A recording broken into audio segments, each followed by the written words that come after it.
Hər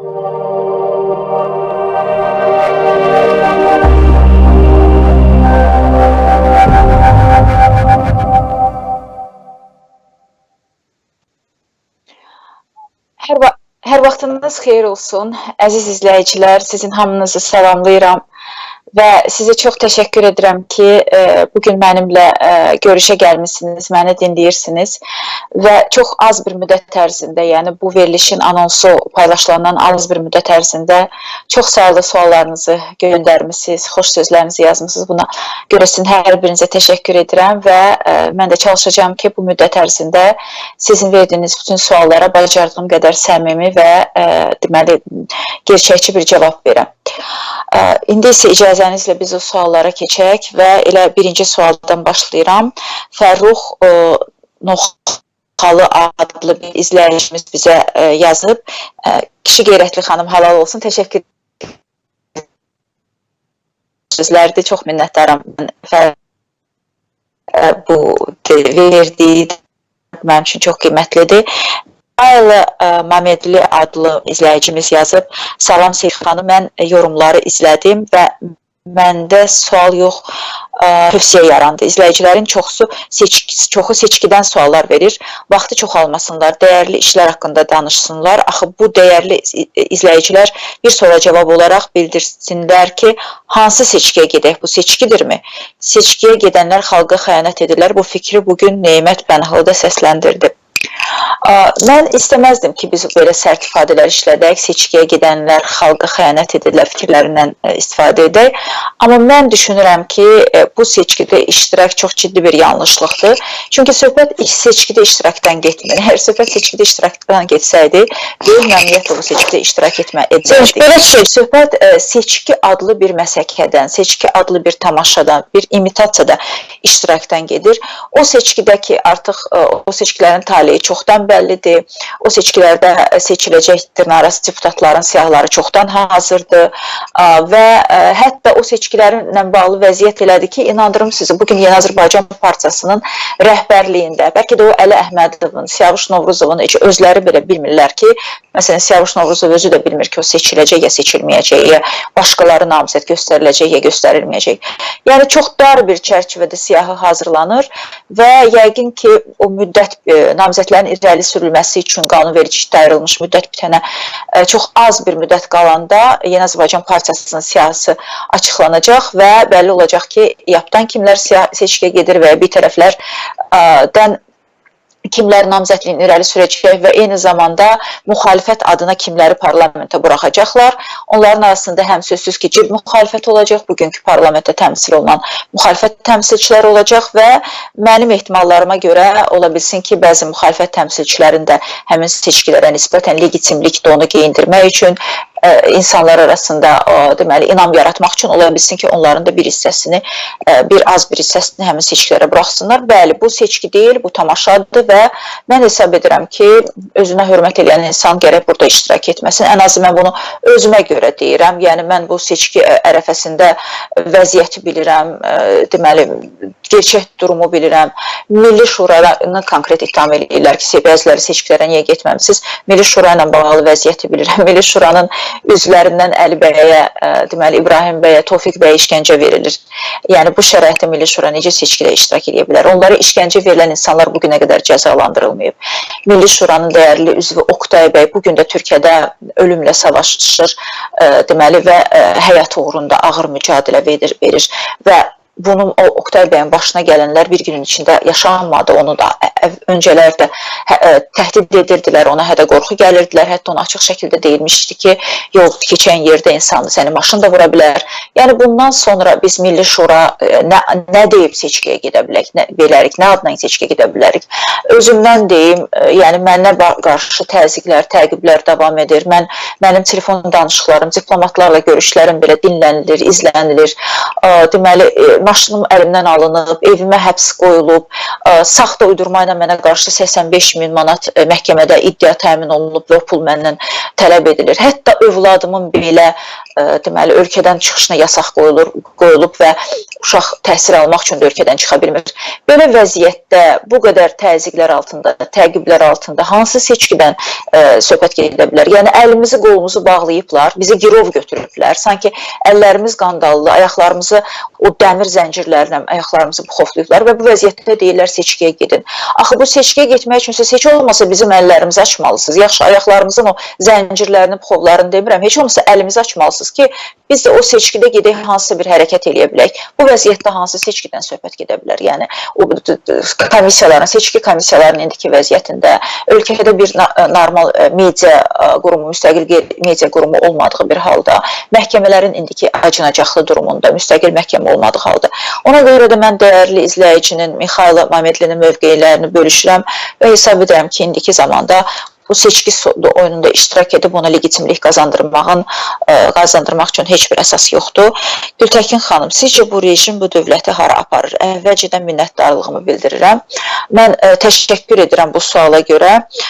Hara aparır? Yəni hər halda xoş olmayan bir gələcəyə aparır. Mən çox ümid edirəm ki, Suriya aparıb çıxara bilməyəcək. Mən çox ümid edirəm ki, Əfqanistan aparıb çıxara bilməyəcək. Amma bütün istiqamət ora köklənir, bütün istiqamətlər ora gedir. Biz arzulayırıq, Demokratik Qüvvələrin Milli Şurası olaraq biz arzulayırıq ki, Azərbaycanın deməli, demokratiya keçid istiqamətində getdiyi yol Gürcüstanın yoluna bənzəsin, Ukraynanın yoluna bənzəsin. Hətta düşmən də olsa, bizim torpaqlarımızı işğal da etsə, Ermənistanda ki, dinc məxməri keçid oldu, məxməri inqilab oldu. Yəni, o yol bizim üçün daha məqbuldur. Nəinki Misirin, deməli, Liviyanın, Suriyanın, İraqın və sair şərq ölkələrinin qanlı, qadalı, acınacaqlı yolları və biz bunu heç bir halda özümüzə də məqbul bilmirik, xalqımıza da rəva görmürük.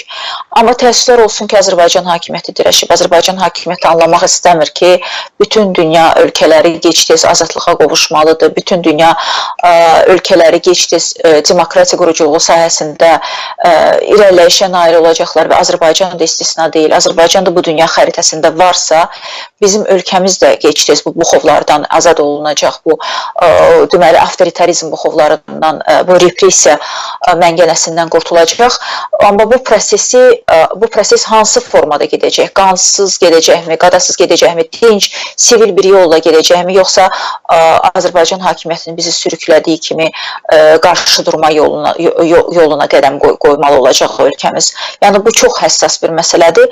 Mən yenə də ümidlərimi itirməmişəm. Mən yenə də düşünürəm ki, Azərbaycan hakimiyyəti bizi ciddi cəhdlə Suriya yoluna aparmağa çalışsa da, ciddi cəhdlə bizi İraq yoluna, Əfqanistan yoluna təhrik etsə də, mən inanmaq istəyirəm ki, xalqımızın potensialı, xalqımızın imkanları bizim daha sivil, daha demokratik və daha dinc bir məcrada keçidə imza atmağımız üçün şərait yaradır və buna görə də mən bizim xalqımızı səfərbərliyə, bu ideya ətrafında, bu müqəddəs bir amal uğrunda səfərbərliyə çağırıram. Çünki bilirsiniz, bizim düşmənimiz torpağımızın 20%-ni işğal edən bir ölkə əgər dinc, məxməri inqilab yolu ilə demokratiyasına qovuşursa, bundan sonra Azərbaycanın deməli, Azərbaycanda hansısa kataklizmlərin yaşanması, hansısa qarşı durmanın, zorakılığın baş verməsi bizi Qarabağ müstəvisində də uduzduracaq. Biz sözün həqiqi mənasında Qarabağı onunla itirə bilərik, uduza bilərik.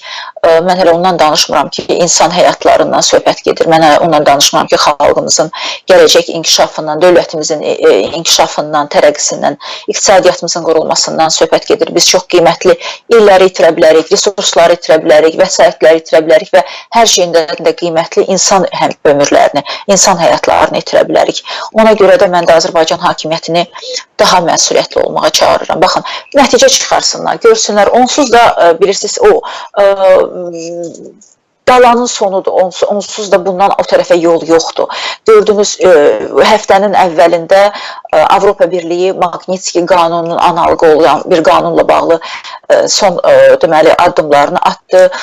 Avropa Şurasında, üzr istəyirəm, Avropa Birliyində bu deməli prosesi əngəlləyən Macarıstan veto hüququndan imtina etdi, vetosunu geri çəkdi və bununla da çox dərin və konseptual bir proses başladı. Yəni bundan sonra vəsaitlərini Azərbaycandan oğurlayıb Avropada gizlədən, Avropa bank hesablarında gizlədən, offshore hesablarda gizlədən, Avropada mal, mülk alan şəxslərin, oliqarxların, məmurların siyahıları açıqlanacaq, onlara qarşı sərt deməli tədbirlər görüləcək. Eyni zamanda ölkələrdə konkret olaraq Azərbaycandan söhbət gedir. İşgəncələr törədən, insanlara zülm verən məmurlar cəzalandırılacaq və belə şəraitdə Azərbaycan hakimiyyəti də anlamalıdır ki, onların heç bir perspektivi yoxdur. Onların yolları tükənir, onların perspektivləri tükənir və bu şəraitdə xalqla dil tapmaq, xalqla uzlaşma, anlaşma içində olmaq, hansı bir ortaq yol taparaq bu prosesi qansız, qadasız, sivil bir şəkildə həyata keçirmək hakimiyyətin öz maraqları baxımından da daha faydalıdır. Ona görə də mən çox ümid edirəm ki, Azərbaycan hakimiyyəti istəsə belə Azərbaycandan həmin o Suriya yoluna apara bilməyəcək və çox ümidliyəm ki, bunu istəməyəcək. Yəni istəsə, bu vaxta qədər əgər bunu istəyirsə belə, bundan sonra heç olmasa Mart hadisələrindən sonra, Avropadakı bu son gəlişmələrdən sonra bu fikrindən daşınacaq. Suala görə bir daha təşəkkür edirəm. Qasımov adlı izləyicidən gələn sual idi. Növbəti sual Mübariz Şərifov. Sevinç xanım, dizidə qonağınız Gültəkin xanımla, sizi də qonağınız, yəqin ki sizi də olmalısınız, Gültəkin xanımı da salamlayıram. Hər ikinizin mərdliyi, dəyanəti qarşısında baş əyirəm. Gültəkin xanım, sizin seçkilər barədə proqnozunuzu eşitmək istəyərdim, təşəkkür edirəm. Mən də təşəkkür edirəm xoş sözlərə görə və sizin də verdiyiniz dəyər bizim üçün çox önəmlidir, çox qiymətlidir və buna görə mən Mübariz bəyə minnətdarlığımı bildirirəm. Seçki ilə bağlı proqnozlarım mən elə gəlir ki, bu proqnozu hər bir Azərbaycanlı da verə bilər ki, bu seçki olmayacaq, bu seçki tamaşası olacaq, bu seçkilərin imitasiyası olacaq. Düzdür, ola bilər ki, məsələn 2015-ci il seçkilərindən, 2010-cu il seçkilərindən fərqli olaraq bu seçkilərdə vətəndaş cəmiyyətindən, müstəqil ziyalılardan, cəmiyyətin ayrı-ayrı kəsimlərin təmsilçilərindən müstəqil insanlar parlamentə buraxılsın, amma çox az sayda insanı parlamentə buraxacaqlar. Söhbət seçilməkdən getməyəcək bu dəfə də, yenə də buraxılmaqdan gedəcək. Yəni, o insanlar, hətta mən istisna eləmirəm ki, onlar özləri də seçilə bilər. Yəni, hətta bugün parlamentin də belə, bizim o bəyənmədiyimiz parlamentin özündə belə olan insanlar arasında azad, ədalətli, demokratik seçkilərdə seçilə bilən insanlar var. Mən düşünmürəm ki, o 125 nəfər insanın heç biri də özü parlament seçkisində, azad və ədalətli parlament seçkisində seçilmək imkanında deyil.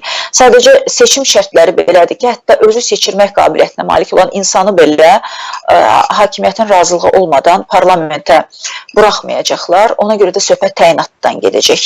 Və hətta cəmiyyətdə ən çox seçilən, nüfuzu olan insan belə o parlamentə gedəcəksə, bunun üçün kiminsə qarşısında gözü kölgəli olmalıdır, bunun üçün kiminsə qarşısında minnət götürməlidir ki, onu parlamentə buraxdılar. Hətta o qutudan özü çıxıbdısa belə, hətta özü seçildisə belə, onu parlamentə buraxmaq istəməsələr buraxmayacaqlar. Yəni, ona görə də mən hesab edirəm ki, yəni istənilən halda söhbət təyinatdan gedəcək, istənilən halda söhbət xalqın iradəsi ilə formalaşan parlamentdən getməyəcək və istənilən halda bu parlament Azərbaycanın köklü problemlərinin, taley yüklü problemlərinin həllinə xidmət edən parlament olmayacaq.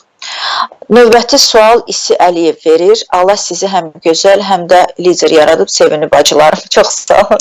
Təşəkkür edirəm. Mən də bu dəyərli qardaşımıza İsi bəyə təşəkkürümü bildirirəm. Mənim haqqımda və Sevinç xanım haqqında dediyi bu xoş sözlərə görə. Yunus Əmrə, salam Gültəkin xanım. Sizə elə gəlmirmi ki, Milli Şura seçkiyə getməsə də hər iki halda hökumətin xeyrinə olacaq. Seçkilərin nəticəsindən söhbət gedir yəqin ki. Yəni getdiyi və boykot elədiyi seçkilər olub, amma nəticə olmayıb.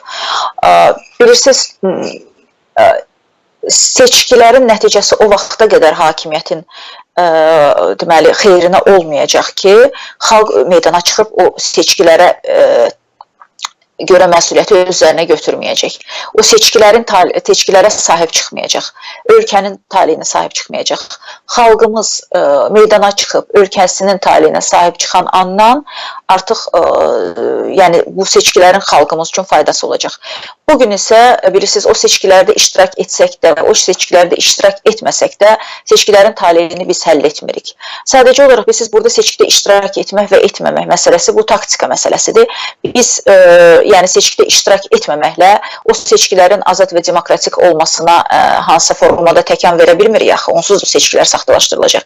Bizim edəcəyimiz sadəcə o saxtakarlıqda iştirak etməməkdir. Biz sadəcə olaraq hansısa bir marionet şəklində o seçkilərə qatılıb oyuncaq olmaq istəmirik. Hökumətin oyununda, tamaşasında oyuncaq kimi istifadə olunmaq istəmirik.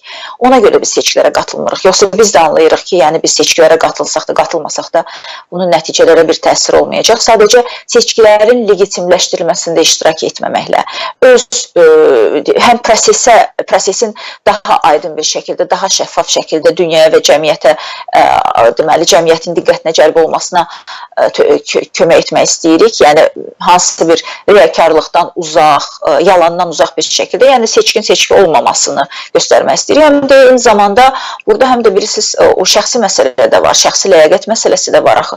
Mən bilə ki, bu seçkilər oyundur, mən niyə o gedib oyunda iştirak etməliyim? Bilirsiniz, bəzən insanlara asan gəlir ki, seçkidə iştirak edəndə nə olar?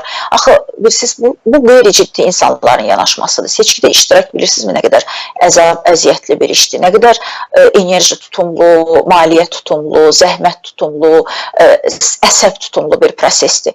Seçkidə iştirak edən hər bir insanın böyük bir komandası olmalıdır, böyük bir deməli, dəstək qrupu olmalıdır.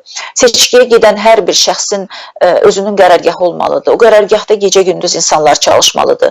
Sən o insanları orada çalışdırmaq üçün onlara əmək haqqı verməlisən. O qərargahı elə tutmaq üçün o vəsait tələb edir, onu saxlamaq xərcləridir, icarə haqlarıdır. Orada iştirak edən insanlar davamlı şəkildə sənin üçün çalışmalıdırlar, onları sən maliyyələşdirməlisən, plakatlar çap eləməlisən, deməli, seçki şüarları hazırlamalısan, bunların hamısı pul deməkdir, görüşlərə getməlisən, əsəb yaşamalısan, stres yaşamalısan, o görüşlərə əksər hallarda mane olurlar, müxalifətin görüşlərinə, o maneələri aşmağa çalışmalısan.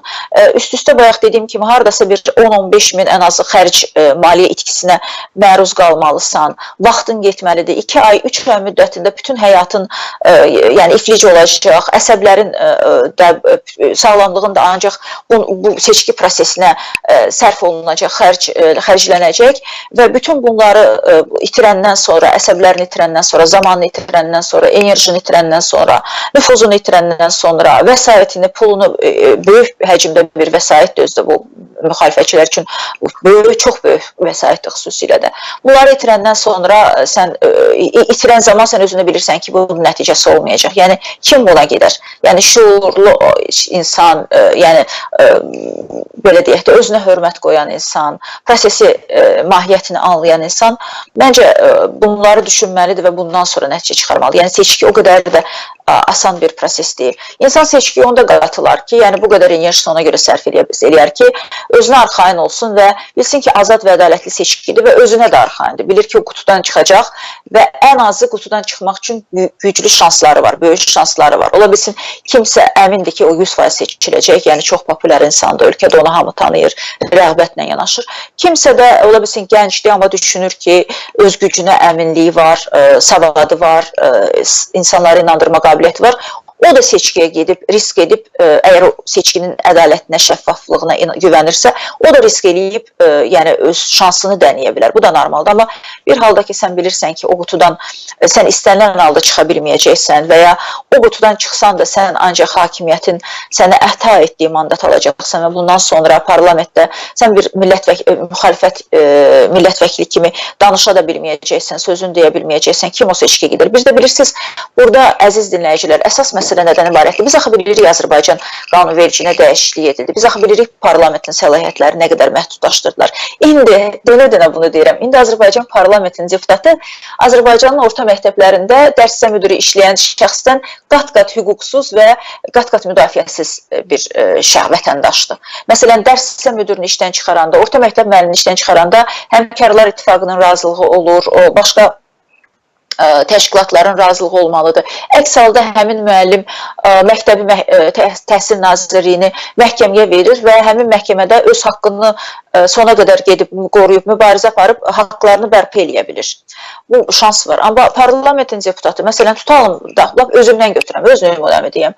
Mən getdim bu seçkiyə və bu seçkidə enerjimi xərclədim, əsəblərimi xərclədim, böyük risklər altına girdim, böyük vəsait xərclədim və bundan sonra ya məni parlamentə buraxmayacaqlar, deyəcəklər ki, o qutudan çıxsam belə, ya buraxmayacaqlar, ya da buraxsalar, təbii ki, mən tutaram ki, buraxdılar o parlamentə. Getdim, oturdum o parlamentdə. O parlamentdə bir-iki tənqidi çıxış edəndən sonra etika komissiyası məni çağıracaq və deyəcək ki, siz parlamentin etika qaydalarını pozmuşsunuz, məsələn, filan naziri tənqid eləmişsiniz, filan ölkə rəhbərini tənqid eləmişsiniz və buna görə də sizə xəbərdarlıq eləyirik və ikinci bir xəbərdarlıqdan sonra mənim deputat səlahiyyətlərimə xitam veriləcək. Yəni, xalqın seçdiyi qanunlar üzərində, kağız üzərində xalqın seçdiyi deputatın səlahiyyətlərini əlindən almaq, onun mandatını əlindən almaq, əslində toxunulmaz olan, bilirsiniz, bu nonsens. Deputat və prezident ölkədə ən toxunulmaz insanlardılar. Deputatın maşınına da yaxın getmək olmaz, deputatın yaşadığı evə də yaxın getmək olmaz. Çünki adamın immuniteti var və bu immuniteti qanunvericilik və ona görə ona verib ki, o xalqın hüquqlarını təmsilçisidir. Amma Azərbaycanda deputatın toxunulmazlığının sadəcə adı qalıb. Sadəcə kağız üzərində o deputat toxunulmazdır. Ancaq o deputat parlamentdə istənilən tənqidə çıxış edəcəksə, onu bir-iki gün ərzində, bir neçə gün ərzində deputatlıqdan uzaqlaşdıra bilərlər və belə olan halda o parlamentə getməyin nə anlamı var? Mən mən gedib o parlamentə yüksək maaş ala bilərəm. Tutam ki, 5 min, 6 min yenə maaş alacağım o parlamentdən və ya yaxşı ezamiyə xərcləri alacağım, məzuniyyət xərcləri alacağım, hansısa bir problemlərimi, şəxsi problemlərimi əldə edəcəm. Amma bundan Azərbaycan xalqına nə olacaq ki? Bundan Azərbaycan xalqı nə qazanacaq ki? Yəni, mənim orada yer tutmağımdan, əyləşməyimdən və hakimiyyətin çəkdiyi o cızığın çərçivəsində fəaliyyət eləməyimdən Azərbaycan xalqı nə qazanacaq ki? Yəni, fərdin qazanacaqları ola bilər, deputat seçilən insanın qazandıqları ola bilər ki, məsələn, mən getdim, mənə qarşı ola bilsin, indiki təzyiqlər olmayacaq, məhkəmədəki o ədalətsiz qərarlar olsun ki, ləğv olunacaq. Amma bundan Azərbaycan xalqı geniş mənada nəsə qazanacaqmı? Yəni, mən hesab edirəm ki, indi elə həssas məqamdır, elə Azərbaycan tarixinin elə həll edici məqamıdır ki, biz öz şəxsi maraqlarımıza görə xalqımızın taleyi ilə oynamalı deyilik. Çünki bilirsiniz, buna 5 gündən sonra, bunun sabahı da var da, 1 ay sonrası var, 2 gün sonrası, 2 ay sonrası var, 5 ay sonrası var.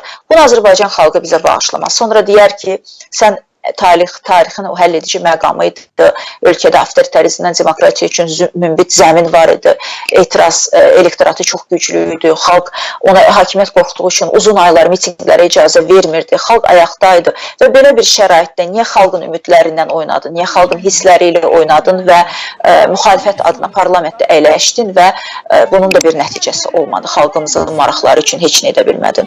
O var, yəni mənim üçün bax, həmin o hesabat anı çox dəyərlidir və Milli Şuradakı mənim dostlarım da biz məhz xalqımızın mənafələrini düşünərək, xalqımızın maraqlarını düşünərək bu seçkiyə qatılmadıq. Yoxsa mən inandırım sizi, yəni o seçkiyə qatılmaq, biz qatıla da bilərdik və bütün o seçkidə iştirak edən müxalif qüvvələrdən də daha böyük resurslarımız var o seçkidə iştirak etmək üçün, daha geniş, bütün rayonlara əhatə edən şəbəkələrimiz var və yəqin ki, biz qatılsaydıq, ola bilsin hakimiyyət bizim sıralarımızdan da 1-2-3 nəfərə, bilmirəm indi kimə yer verərdi, amma yəqin ki, 1-2-3 nəfərə yer də verərdi ki, biz parlamentdə təmsil olunaq və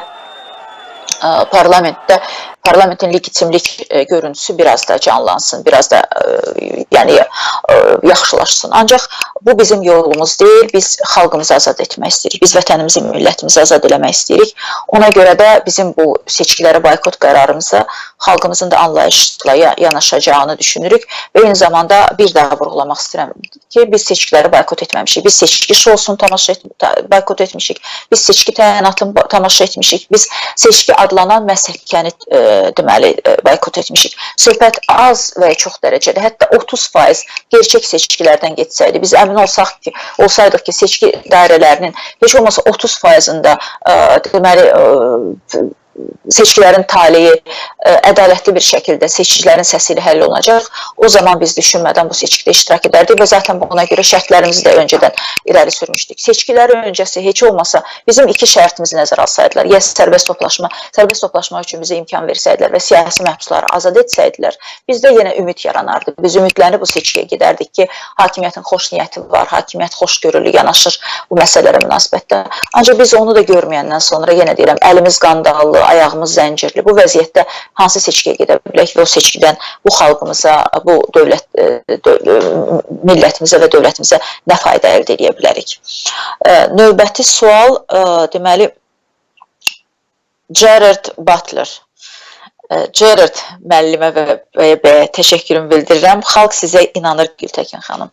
Bu mənim üçün çox önəmlidir, bu mənim üçün çox qiymətlidir və mən də xalqıma inanıram və xalqımla doğrudan da qürur duyuram. Xalqımdan uzun illər təmasda olmuşam, 10 il ərzində millət vəkili olan müddətdə və sizə bir həqiqəti də açım ki, yəni bir ziyalı olaraq təbii ki, ziyalılarımıza da hörmətim var, bütün təbəqədən olan insanlara da hörmətim var, siyasətçilərə də hörmətim var, vətəndaş cəmiyyəti, hamıya, amma Azərbaycan xalqının ən fədakar, ən saf, ən təmiz zümrəsi, bax o sadə xalq dediyimiz insanlardır, o kəndlərdə yaşayan insanlardır, Bakıda yaşayan insanlardır, sadə, zəhmətkeş və fədakar insanlardır. Onlar bizim zəhmətimizin, bizim o kiçik zəhmətimizi də qədrini bilib, onu onların belə deyək, 1-ə 5 qiymət verirlər və ona görə də mən xalqımızın müdürkiliyinə inanıram. Buyurun, bizim izləyicimiz varsa, mən böyük məmnuniyyət izləyici zəngində işləyər. Alo, axşamınız xeyir, Sevinç xanım. Axşamınız xeyir olsun. Mən sizi də sizin qonağınızla salamlayıram. Birinci sualım Gültəkin Hacıbəyliyə budur ki, Milli Şura yaxın zamanlarda miting qərarı verəcəkmi və bu qərar nə vaxt açıqlanacaq, yəni seçkini boykot etməkdən yəqin ki, Milli Şura və AXCB aktiv boykot edəcək. Bir də ki, mən sizdən xahiş edirəm, bu millətə bir söz nəyə çatdırmaq lazımdır. Biz müqayisə etməliyik özümüzü bu hal-hazırda Ermənistanın durumu ilə çox mümbit şərait yaranıb xalqı ayıltmaq lazımdır ki, baxın, Paşinyan bir neçə il müddətində apardığı siyasət nəticəsində demokrat olduğuna görə Amerika Senatı belə qondarma erməni soyqırımını tanıdı.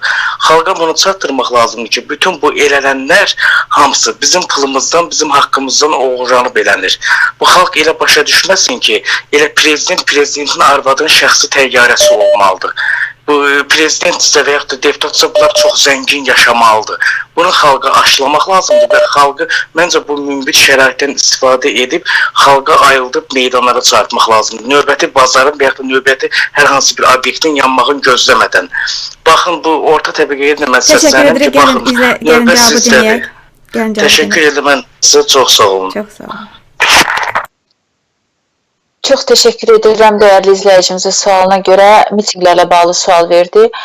Öncə onu deyim ki, Milli Şura boykot qərarını qəbul edib, ancaq biz bu deməli seçki prosesini aktiv boykot edəcəyik, yoxsa pasiv boykot edəcəyik. Bununla bağlı qərarımız yoxdur. Biz bu həftə keçiriləcək toplantımızda bunu hər tərəfli müzakirə edəcəyik və qərar qəbul edəcəyik. Və seçki dövründə hansısa bir mitinglərin edilməsi məsələsi də açığı hələ ki gündəmdə deyil, bunu müzakirə etməmişik. Ancaq yalnız Milli Şurada müzakirələrdən sonra mən bununla bağlı bir fikir səsləndirə bilərəm. Bizim mitinglər həmişə gündəmimizdə var və bu davamlı olaraq bu məsələləri müzakirə edirik, amma hansı şəraitdə ki biz o sosial tələbatı hiss edəcəyik, sosial sifarişi hiss edəcəyik, xalqımızın bu seçkilərdə aktiv iştirak etmək istəyini, mitinglərdə aktiv iştirak etmək, etiraz etmək istəyini eşidəcəyik, o siqnalları cəmiyyətdən alacaqsa biz dərhal yəni miting qərarı verəcəyik, yəni bununla bağlı və eyni zamanda başqa bir deməli sual da var idi ki, yəni o Ermənistanda gedən proses bizi Qarabağ məsələsinə geri salır. Bəli, yəqin ki, ona bağlı suallar var. Mən yenə bu məsələyə toxunacağam. Dəyərli izləyicimiz çox düzgün deyirdi. Bu Qarabağın taleyi məsələsidir. Bu Azərbaycanın taleyi yüklü deməli probleminin məsələsidir. Ona görə də bu baxış bucağından baxsaq, Qarabağın taleyinə nəzər salsaq, Azərbaycanda demokratiya olmazsa olmaz şərtdir və həm də buna görə biz prosesi sürətləndirməliyik. Sürətləndirməliyik ki, Qarabağı tam itirməmiş biz deməli şanslarımızı dəyərləndirə bilək. Buyurun, bizim izləyici zəngimiz var. Allah. Eşidirik sizi, buyurun. Səniz xanım, mən heç bir sualla müraciət zəng vurmamışam. Yəni, mən əvvəl dediklərim kimi sizə dəfələrlə zəng vurmuşam. Yəni, bizim sual limitimiz, suallarımız, söhbəti çoxdan qutarıb. Mən sizin verilişdə smotor aşağıda, smotor nə qədərdir hal-hazırda? Bilmirik, nə fərqi var? Sualınızı yoxdursa o zaman. Yəni, yox. Bilirsiniz, mən niyə görə zəng vururdum? Əsas. Hal-hazırda yəqin ki, mən axırıncə baxarda 500-ü keçirdi, 600-ə yaxınlaşırdı. 1200-dür. Smotorların sayı. Siz bilirsiniz, o smotorlar hamısı kimlərdir? Xeyr, bilmirik və təşəkkür edirik. Gəlin biz digər izləyicilərimizi də eşidək. Və suallarımız da çoxdur, Gültəkin xanım, istəyirsinizsə, buyurun. Bəli, mən suallara icazənizlə geri qayıdım, Sevinç xanım. Deməli,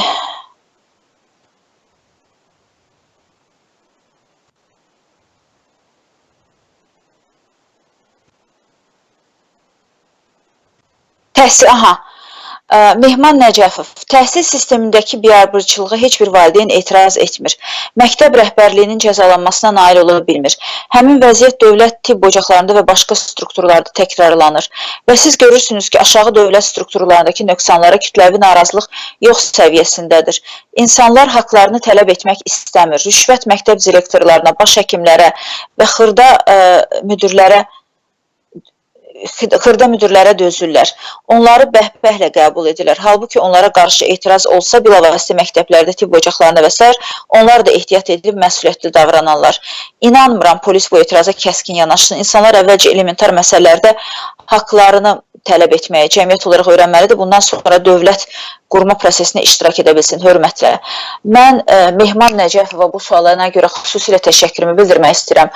Bu təkcə sual deyil, bu həm də bir vətəndaş mövqeyidir və Azərbaycan vətəndaşlarının böyük əksəriyyəti, ən azı yarısı Mehman Nəcəfov kimi düşünməyə başlayacaqsa, onlar bu mövqedən çıxış edəcəksə, ölkəmiz də xilas olacaq, ölkəmizdə problemlər də öz əlini tapacaq. Söhbət vətəndaş təşəbbüslərindən gedir, söhbət vətəndaş aktivliyindən gedir. Tamamilə doğru məsələdir. Bilirsiniz, rüşvət var, məktəblərdə rüşvət var, tibb ocaqlarında rüşvət var. Hər kəs öz üzləşdiyi səviyyədə etiraz etməlidir. Hər kəs gündəlik üzləşdiyi səviyyədə bu haqsızlığa etiraz etməlidir. Məhkəməyə gedirsən, haqsızlığı görürsən, sən məhkəmədə o haqsızlığa etiraz etməlisən. Polis idarəsindəki haqsızlığa etiraz etməlisən. Prokurorluqdakı haqsızlığa etiraz etməlisən. Bilirsiniz, bəlkə də bugün insanların başqa şey gücü çatmayacaq, amma şikayət etmək lazımdır. Haqsızlıq görürsünüzsə, heç olmasa zəng vurun, 102 xidmətinə zəng vurun, baş verən rüşvət halları ilə bağlı məlumatları çatdırın. Sizdən o pul istəndiyinə görə şikayətinizi edin. Tibb ocaqlarında baş alıb gedən rüşvətlə bağlı etirazınızı bildirin. Başqa sahələrdə olan vəziyyətlə bağlı etiraz edin. Məhkəmə haqsızlığından, deməli, ictimaiyyətə müraciət edin. Bilirsiniz, bu vətəndaş təşəbbüsləri artmayınca, bu çıxışlar çoxalmayınca biz heç nəyə nail ola bilməyəcəyik, mənim əzizlərim. Çünki xalq kütləvi şəkildə bu prosesə qoşulmasa, hər kəs yaxasını kənara çəksə ki, yox, mən bunu etmirəm, başqası etsin, heç nə olmayacaq. Bu bir siyasi partiyanın da görəcəyi iş deyil, bu bir, hətta bütün siyasi partiyaların birlikdə görəcəyi də iş deyil. Bu, vətəndaş, belə deyək də, o şuurluğunun artması, vətəndaş yetkinliyinin artmasıyla müşahidə olunan bir prosesdir və vətəndaş yetkinliyi artmayınca, vətəndaş təşəbbüsləri, vətəndaşlar ortaya fərdi təşəbbüslər qoymayınca bu proseslərin də qarşısı alınmayacaq. Bu rüşvətin də, korrupsiyanın da qarşısı alınmayacaq. Ona görə də mən hər birinizi üzümü tutub demək istəyirəm ki, rastlaşdığınız, bax, indi sosial media var, indi hər birimizin əlində bir, deməli, çəkiliş imkanı var, hər kəs bir operatordur, hər kəs bir jurnalistdir. Bax, bu rüşvət faktları ilə rastlaşırsınızsa, haqsızlıqla rastlaşırsınızsa, dərhal onu çəkin, sosial media yükləyin, internetə yükləyin, YouTube-a yükləyin, internet kanalları var ki, onlar sizin bu deməli çəkilişləri qəbul etməyə hazırdır, bununla bağlı elanlar yerləşdirirlər. Həmin kanallara göndərin və xahiş edin ki, bu faktları ictimailəşdirsinlər. Belə hallar yüzlərlə, minlərlə, 100 minlərlə olmalıdır ki, rəhbər orqanlarda, rəhbər strukturlarda bu məsələlərlə bağlı öz məsuliyyətini hiss etsinlər və işə daha vicdanlı yanaşsınlar. Ona görə də mən bu suala görə Mehman bəyə təşəkkürümü bildirirəm. Buyurun. Mən demək istəyirəm ki, birinci millətimi salamlayıram. İkinci də ki, demək istəyirəm, bu mitinglər saatla olmamalıdır. Buyurun. Məsəl üçün götürək Ermənistanı. Ermənistanda Paşinyan seçiləndə millət küçənin ortasında otururdu. Bizim xalqama miting 2-3 saat olur, hamısı qalmışır. Biz mitingdən sonra da Əli bəy kim odur, yanında Tofiq bəy idi, bir də yaşlı bir dənə xala vardı, oydu. Mənim 20 yaşım var. Mən demək istəyirəm ki, ay Azərbaycan xalqı, ay gözəl xalqım, ay qeyrətli, şərəfli xalqım. Biz 1-2 saatlıq miting eləməməliyik. Əli bəy tutdular, oturmalıyıq, yolu bağlamalıyıq. Hər bir şey eləməliyik, əlimizdən gələni eləməliyik ki, biz azadlığımızı qaytaraq. Bu dağlılar, yaşamalılar hardadır, çayxanayı doldurmaq lazım deyil. Küçəni, yolu doldurmaq lazımdır. Bu tavuşlar hardadır, Rusiyadan dənburlar. Rusiya bizə lazım deyil. Bizə Dağlı, Talış, Nadaran, bir də Bakının Məşdağazad kəndi çıxsa, şu. Meydana bunlar çıxmalıdır. Biz nə Rusiyadan kimsə gəlməyəni gözləməliyik, ya nə bilim Amerikadan kiminsə, ya nə bilim Almaniyadan, heç kimə lazım deyil. Bu 4 dənə saydığım, Xızıllar, Talışlar, Yaşamalılar, hardadılar, bunlar nə hardadılar, bunlar mənə çatmır. Gəlib evinizin kim yandırsın? Mən də təşəkkür edirəm, sağ olun. Çox sağ olun. Əslində izləyicimiz çox maraqlı və haqlı bir məsələni qaldırdı. Çox vaxt Paşinyanı nümunə gətirirdilər və uzun müddət bizdə niyə Paşinyanı yoxdur, bizdə niyə Saakashvili yoxdur, bizdə niyə millətin qarşısında gedən insanlar yoxdur deyə səsləndirirdilər. Və son illərin hadisəsi, xüsusilə son 2 ilin, 2018-ci ilin sonlarında baş verənlər və 2019-cu ildə yaşananlar sübut etdi ki, problem o liderin olmaması problemi deyil. Paşinyan deməli ilk dəfə küçəyə çıxanda onun ardınca çox az sayıda insan gedirdi. Bir neçə gündən sonra 200-ə yaxın insan yaxınlaşdı. Yəni onun ətrafında 200-200 nəfərdən artıq adam yox idi. Yəni özdə bu o zaman oldu ki, o İrəvanın mərkəzi küçələrində bir neçə gün dolaşdı öz tərəfdarları ilə. Siz təsəvvür edirsinizmi ki, məsəl üçün Əli Kərimli 50 nəfər cəbhəçini yanına alıb və Tofiq Yaqublu deməli Bakı şəhərinin mərkəzində dolaşırlar və onlara heç bir polis müdaxiləsi olmur, onlara qarşı zoraki davranmırlar və yalnız 3-4 gündən sonra onlara bir 200-300 adam qoşulur. Yəni İrəvanda vəziyyət belə idi. Yəni öncə Paşinyana yaxın gedən də yox idi. Bəs erməni xalqı nə vaxt meydanlara çıxaraq etiraz etdi? Paşinyanı həbs etdilər və bu erməni xalqının səbir kasasını daşdırdı. Onlar deməli onların haqları uğrunda mübarizə aparan bir millət vəkilinin, bir müxalifət təmsilçisinin deməli həbs olunmasına, saxlanılmasına, hətta həbs olunmamışdı, sadəcə saxlanılmışdı. Saxlanılmasına etiraz əlaməti olaraq 4 saat ərzində İrəvanın mərkəzi meydanı doldurdular və Ermənistanda inqilab artıq yetişdi. İndi gəlin Azərbaycanın vəziyyətinə baxaq. Ötən il 2018-ci ilin noyabr ayının 17-sində Milli Şuranın rəhbərliyini həbs etdilər, saxladılar. Cəmil müəllimi də saxladılar, düzdür gecə saatlarında onu buraxdılar. Bu Milli Dirçəliş günü ilə bağlı Şəhidlər Xiyabanını ziyarət vaxtı baş vermişdi. Cəmil müəllimi bütün dünyanın tanıdığı və hörmət duyduğu Milli Şuranın sədri professor Cəmil Həsənini deməli 7-8 saat ərzində polis idarəsində, Səbail rayon polis idarəsində saxlamışdılar. Axşam saatlarında saat 12-yə yaxın onu evinə buraxdılar. Əli Kərimlini isə 48 saat ərzində saxladılar Parisdə saxladılar. Yaxşı, Ermənistanda 4 saatdan sonra erməni xalqı İrəvanın mərkəzi meydanını daşdırırdı, coşdurub daşdırırdı. İnsanlar Paşinyan meydana gəlsin deyə şüarlar səsləndirirdilər və dövlətdən, Sarkisyandan Paşinyanın azadlığını tələb edirdilər. Əli bəy 4 saat yox, 48 saat saxlanıldı, həbsdə qaldı. Ancaq bu 48 saat ərzində Azərbaycanda etiraz oldu mu? Olmadı. Və başqa bir nümunə, 19 oktyabr mitingində. 19 oktyabr mitingində bütün millətin gözü qarşısında bu millətin ən ləyaqətli, ən dəyərli insanlarına qarşı, müxalifət liderlərinə qarşı, Əli Kərimliyə qarşı, Azərbaycanın qəhrəmanı, Qarabağ müharibəsi qəhrəmanı Tofiq Yaqubluya qarşı işgəncələr tətbiq edildi. Onlara zorakılıq tətbiq edildi. Onlar saxlanıldılar zoraki yolla, şəxsiyyətlərini aşağılayan bir şəkildə, insan ləyaqətini aşağılayan bir şəkildə saxlanıldılar və az sonra da məlum oldu ki, onların hər ikisinə qarşı ağır işgəncələr törədildi. Buna Azərbaycan xalqının reaksiyası necə oldu? Və bunun nəticəsində Azərbaycan xalqı ayağa qalxmadı axı, yəni meydanları doldurmadı. Yəni biz bu gerçəkliyi etiraf etməliyik. Ona görə də Paşinyanla bağlı müqayisələr aparanda, Ermənistanla və başqa ölkələrlə bağlı müqayisələr aparanda biz bu həqiqəti də etiraf etməliyik ki, görünür biz hələ lazım olduğu olan səviyyədə mübarizə olmağı bacarmırıq. Görünür mübarizə əzmimiz hələ o səviyyədə deyil. İndi siz təsəvvür edirsinizmi?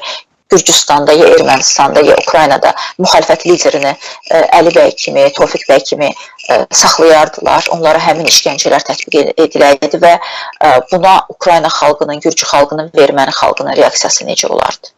Yəni ona görə də mən hörmətli izləyicimizin verdiyi suala görə ona təşəkkürümü bildirmək istəyirəm. Düzdür, o xalqımızın yalnız bir kateqoriyasına, müəyyən bir kəsimə müraciət etdi. Mən heç bir ayrı seçki etmədən bütün Azərbaycan xalqına müraciət etmək istəyirəm.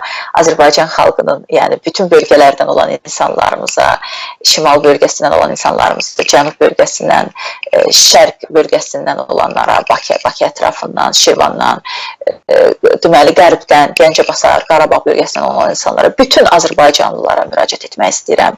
Bütün Azərbaycan vətəndaşlarına müraciət etmək istəyirəm. Yəni bu baş verən proseslərdən nəticə çıxarmaq lazımdır. Biz meydanlarda olmayınca, biz taleyimizə sahib olmayınca heç kim bizim yerimizi, ölkəmizi dəyişdirməyəcək. Ona görə də hamınızı bax bu səfərbərliyə dəvət edirəm. Bizi izləyici zəngi var, buyurun. Axşamınız xeyir olsun Sevinç xanım. Gültəkin xanımı da salamlayıram. Tamaşaçılarını da salamlayıram. Və bu korrupsiya ilə, rüşvətxorluqla bağlı bir-iki çıxış eləmək istəyirəm. Deməli, Azərbaycanın hal-hazırda elə bir sahəsi yoxdur ki, orada rüşvət olmasın. İnsanlar, bilirsiniz necədir? İnsanlar rüşvətsiz həyatını təsəvvür eləyə bilmir. Səhiyyədə rüşvət, təhsildə rüşvət, ondan sonra bütün sahələrdə vergidə rüşvət, gömrükdə rüşvət. İnandırır ki, o qədər rüşvət var ki, bəlkə də Azərbaycan bir günlük rüşvət ilə ölkənin büdcəsini normal şəkildə doldurmaq olar.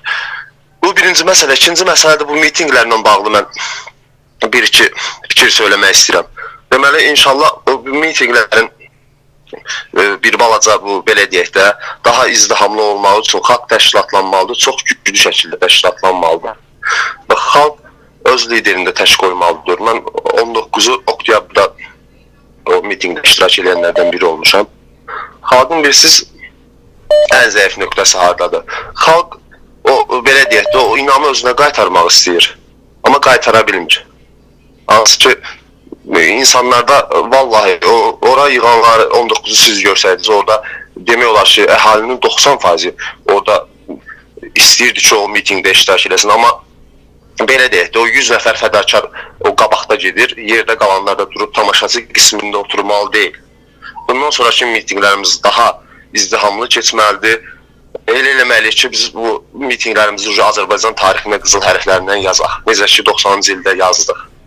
Təşəkkür ederim. Bu qədər. Çox sağ olun. Çox sağ olun. Gültəkin xanım, belə bir sual var sizə yazırlar ki, siz ifaçıların və sənəd adamlarının seçkilərə qatılması, seçki kampaniyası iştirakına münasibətiniz? Bilirsiniz, mən hesab edirəm ki, millət vəkili olmaq hər bir Azərbaycan vətəndaşının haqqıdır və o cümlədən əgər ifaçılar, sənət adamları da bu xalq xidmət edirlərsə, onlar da deməli hansı bir formada Azərbaycan xalqının taleyində iştirak etmək istəyirlərsə, onların bu hüququnu heç kim onların əlindən ala bilməz. Konstitusiya da bu hüququ onlara verir. Yəni bu baxımdan kiməsə sən sənət adamısan, sən müğənnisən, sən ifaçısan, sənətkarsan deyə seçkilərdə iştirak etmək sözünü demək olmaz. Məncə bu ədalətsizlik olar. Ancaq o artıq həmin insanların öz insafına qalıb da. Yəni seçkidə iştirak edən insan ən az fikirləşməlidir ki, o minimum standartlara cavab verməlidir. O xalqın rəğbətini qazanan insan olmalıdır. O parlamentdə hansısa bir faydalı işlə məşğul ola bilən insan olmalıdır. Yəni parlament qanunverici orqandır. Parlamentdə hüquqşünaslar, iqtisadçılar, siyasətçilər təmsil olunmalıdır və o artıq seçkiyə qatılan insanların öz insafına qalıb ki, siz bu xalqınız üçün seçkidə iştirak edib, tutam ki, o mandatı da qazansanız nə edə bilərsiniz, faydalı hansı işlərlə məşğul ola bilərsiniz. O baxımdan, yəni mən kiminsə hüquqlarını burada məhdudlaşdıra bilmərəm. Bizim xalqımızın da oradan da dəyərli sənətçiləri var, dəyərli deməli mədəniyyət xadimləri var. Bu baxımdan, yəni mənim arzum odur ki, Azərbaycanda azad və ədalətli seçki olsun. Bilirsiniz, hər şeyin düzünü xalqımız bilir. Azərbaycanda azad, ədalətli, demokratik seçki olacaqsa, məndən də yaxşı xalq özü bilir ki, o kimi o mandata layiq görəcək və görməyəcək. Bəlkə də mən kimisə görürəm, amma yenə deyirəm, məndən də düzgününü xalq bilir və xalqın təbii ki seçimi məndən də bizim seçimimizdən də, bizim yanaşmamızdan da düzgün yanaşmadır. Xalqa sadəcə seçmə haqqını vermək lazımdır. Xalqa sadəcə o seçkidə iradəsini ifadə etmək haqqını vermək lazımdır. Ondan sonra xalq özü biləcək. İstəyəcək, necə deyirlər, müğənniləri seçəcək, istəyəcək kosmonavtları seçəcək, istəyəcək siyasətçiləri seçəcək və müğənnilər arasında da, sənət adamları arasında da seçimi xalqın özü etməlidir. Yəni, onların arasında umanus adlandırdığımızlar da, belə deyək də, bu mədəniyyət yox, başqa bir sahənin, dırnaqarası sahənin təmsilçiləri də var, eyni zamanda böyük sənətkarlar da var. Yəni, kimin kim olduğunu hamımızdan yaxşı, əla həzrət xalq bilir. Ona görə də bizi Milli Şura olaraq, hər birimizin bir fərd olaraq çalışdığımız onun üçündür ki, biz xalqımıza azad və ədalətli seçkim haqqını verək. Bundan sonra isə kimi seçər, məni seçər, sizi seçər, sənətkarı seçər, müğənnini seçər, o xalqın əlahiddə hüququdur və biz o hüquqa təbii ki, çox böyük hörmətlə yanaşırıq. Buyurun. Axşamınız xeyir Gültəkin xanım. Axşamınız xeyir olsun. Alo. Bəli, eşidirik sizi, buyurun. Biz, bax bu millətlər mitingə nəyə görə çıxır? Bu xoş günə görə çıxmırlar. Ümumiyyətlə miting istəyirik ona görə ki, əgər ki xalq seçən prezidenti qabağına, millətin qabağına çıxmalıdır ki, ay millət sizə nə olub, çıxsın da bu prezident ölübdür, qalıbdır bilmirik. Bir onun cəsarəti, ya kişilik yoxdur ki, bu çıxsın, desin ki, ay millət siz nəyə görəsiz, xalqına ol, bunun içərisinə gir. Prezidentimiz itləri verir qabağa, cəmaatı döyür. Nəyə görə döyür? Başqa millət deyil yaxın. Azərbaycanın xalqıyıq. Biz Azərbaycan xalqını tələbini edirik. Yəni Əli bəy də bizə tərəf durur, yəni biz xalqa tərəf durur. Yəni Tofiq bəy də durur insanlara qarşıya, çıxır xalq arasına. Xalq arasına bir, yəni bütün insanlar dərdini bilsin. Ki, ay millət, bax, nəyə görə çıxırsınız da bu mitingə? Biz onu istəyirik ki, bizə işlə təmin eləsinlər. Sonra, yəni, səhiyyəmiz gözəl olsun, ölülərimiz çoxalır, artıq xəstələrimiz çoxalır. Hər şeyi soruşursan, deyir ki, prezidentin xəbəri yox. Prezident, onda nəyimizə razılıq prezident? Onda hər kəs özümüz duraq, özümüz də əlimizə silah ala, özümüz də idarə eləyib bütün hər şeyi. Bu belə başınalıq, bu Azərbaycan kimi başınalıq dünya yoxdur, heç bir yerdə yoxdur. Hər kəsin, yəni prezidenti çıxır, deyir ki, nəyə görə çıxırsan bu mitinglərə? Və bu insanlar axır, sonra da deyirlər ki, siz söyməyin, prezidenti təhqir eləməyin, xanımı təhqir eləməyin. Niyə təhqir eləməyin? Onun xanımı heç ehtiyacı yox. Hər şeyə təminat olur. Niyə Azərbaycan xanımları tapdalanır? Nəyə görə? Bu xanımlar artıq bizim Azərbaycan xanımları artıq kişiləri ötüb keçib nə də? Kişilərlə eyni təbəqədə olublar. Eyni mübarizə aparırıq, eyni hər şey eləyirik. Çünki bu hakimiyyətdə olan insanlar kişilərimizi alçaldırlar. Türmələri tez salıb pis günə qoyurlar. Kişi adamları alçaldırlar. Alçaq insanları kişi eləyib qoyurlar. Və biz qadınlar bunu dözəkmi? Əlbəttə dözmərik.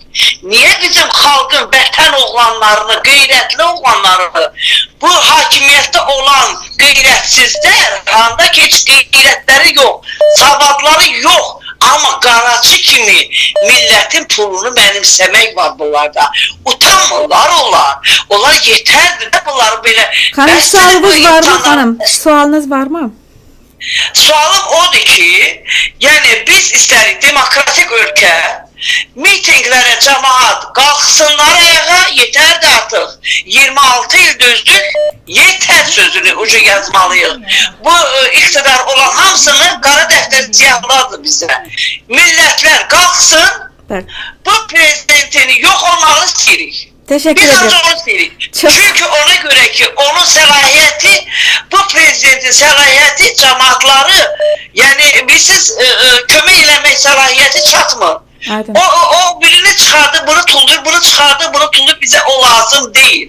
Bizə yəni elə hökümlü insan lazımdır ki, Azərbaycan xalqımızın qeyrətinə yəni kömək olsun. Minnətdarıq sizə. Bəlkə də mən xaricdə bəzi sözlər çətinlik çəkirəm. Çox sağ olun. Ona görə biraz təşəkkür edirik sizə. Təşəkkür edirik. Çox sağ olun. Sağ olun. Teşekkür edirəm. Növbəti sualı oxumaq istəyirəm. Tahirə Köçəriyeva yəqin ki olmalıdır. Deməli, Tahirə xanım yazır. Salam Gültəkin xanıma, sualım var. Sizcə son vaxtlar obyektlərin yandırılması insanlarda çaşqınlıq yaratmaq üçündür, yoxsa bu millətə qarşı terrordur? Bilirsiniz, məncə, mən daha çox burada klanlar arası mübarizənin elementlərini görürəm. Ölkə iqtisadiyyatı bir əldə cəmləşir və ölkədə olan bütün əsas o iqtisadi obyektlər bir əldə toparlanır.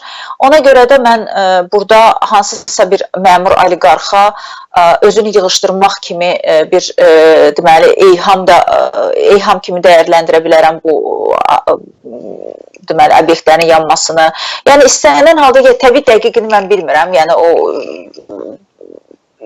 prosesin içində olmadığım üçün əminliklə deyə bilmirəm, amma böyük ehtimalla mənim versiyam bundan ibarətdir ki, bu klanlar arası savaşın elementləridir. Yəni klanlar biri-birinə güc gəlir, kimsə deməli özündən daha zəif klanı əzmək istəyir, zəif klan isə daha çox güclənən klana dirsək göstərir. Yəni mən bunun deməli izlərini görürəm bu yanğınlarda, amma yazıqlar olsun ki, bu yanğınların, bu klanlar arası savaşların, bu əzələ və dirsək nümayişlərinin qurbanı sıravi Azərbaycanlılar olur. Minlərlə, yüzlərlə insan çörəyindən olur.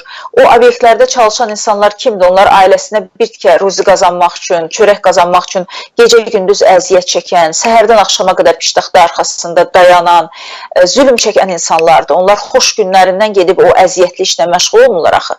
Onların hər birinin arxasında ailələri var, balaları var, doğmaları var, xəstələri var, uşaqları var, qocaları var və təsəvvür edin, bu insanların əmlakı yandı və əmlakla birlikdə onların, belə deyək ki, həyatları yandı və o yanan əmlak onlara kompensasiya edilməyəcək, o pulu onlara tam həcmdə heç kim qaytarmayacaq.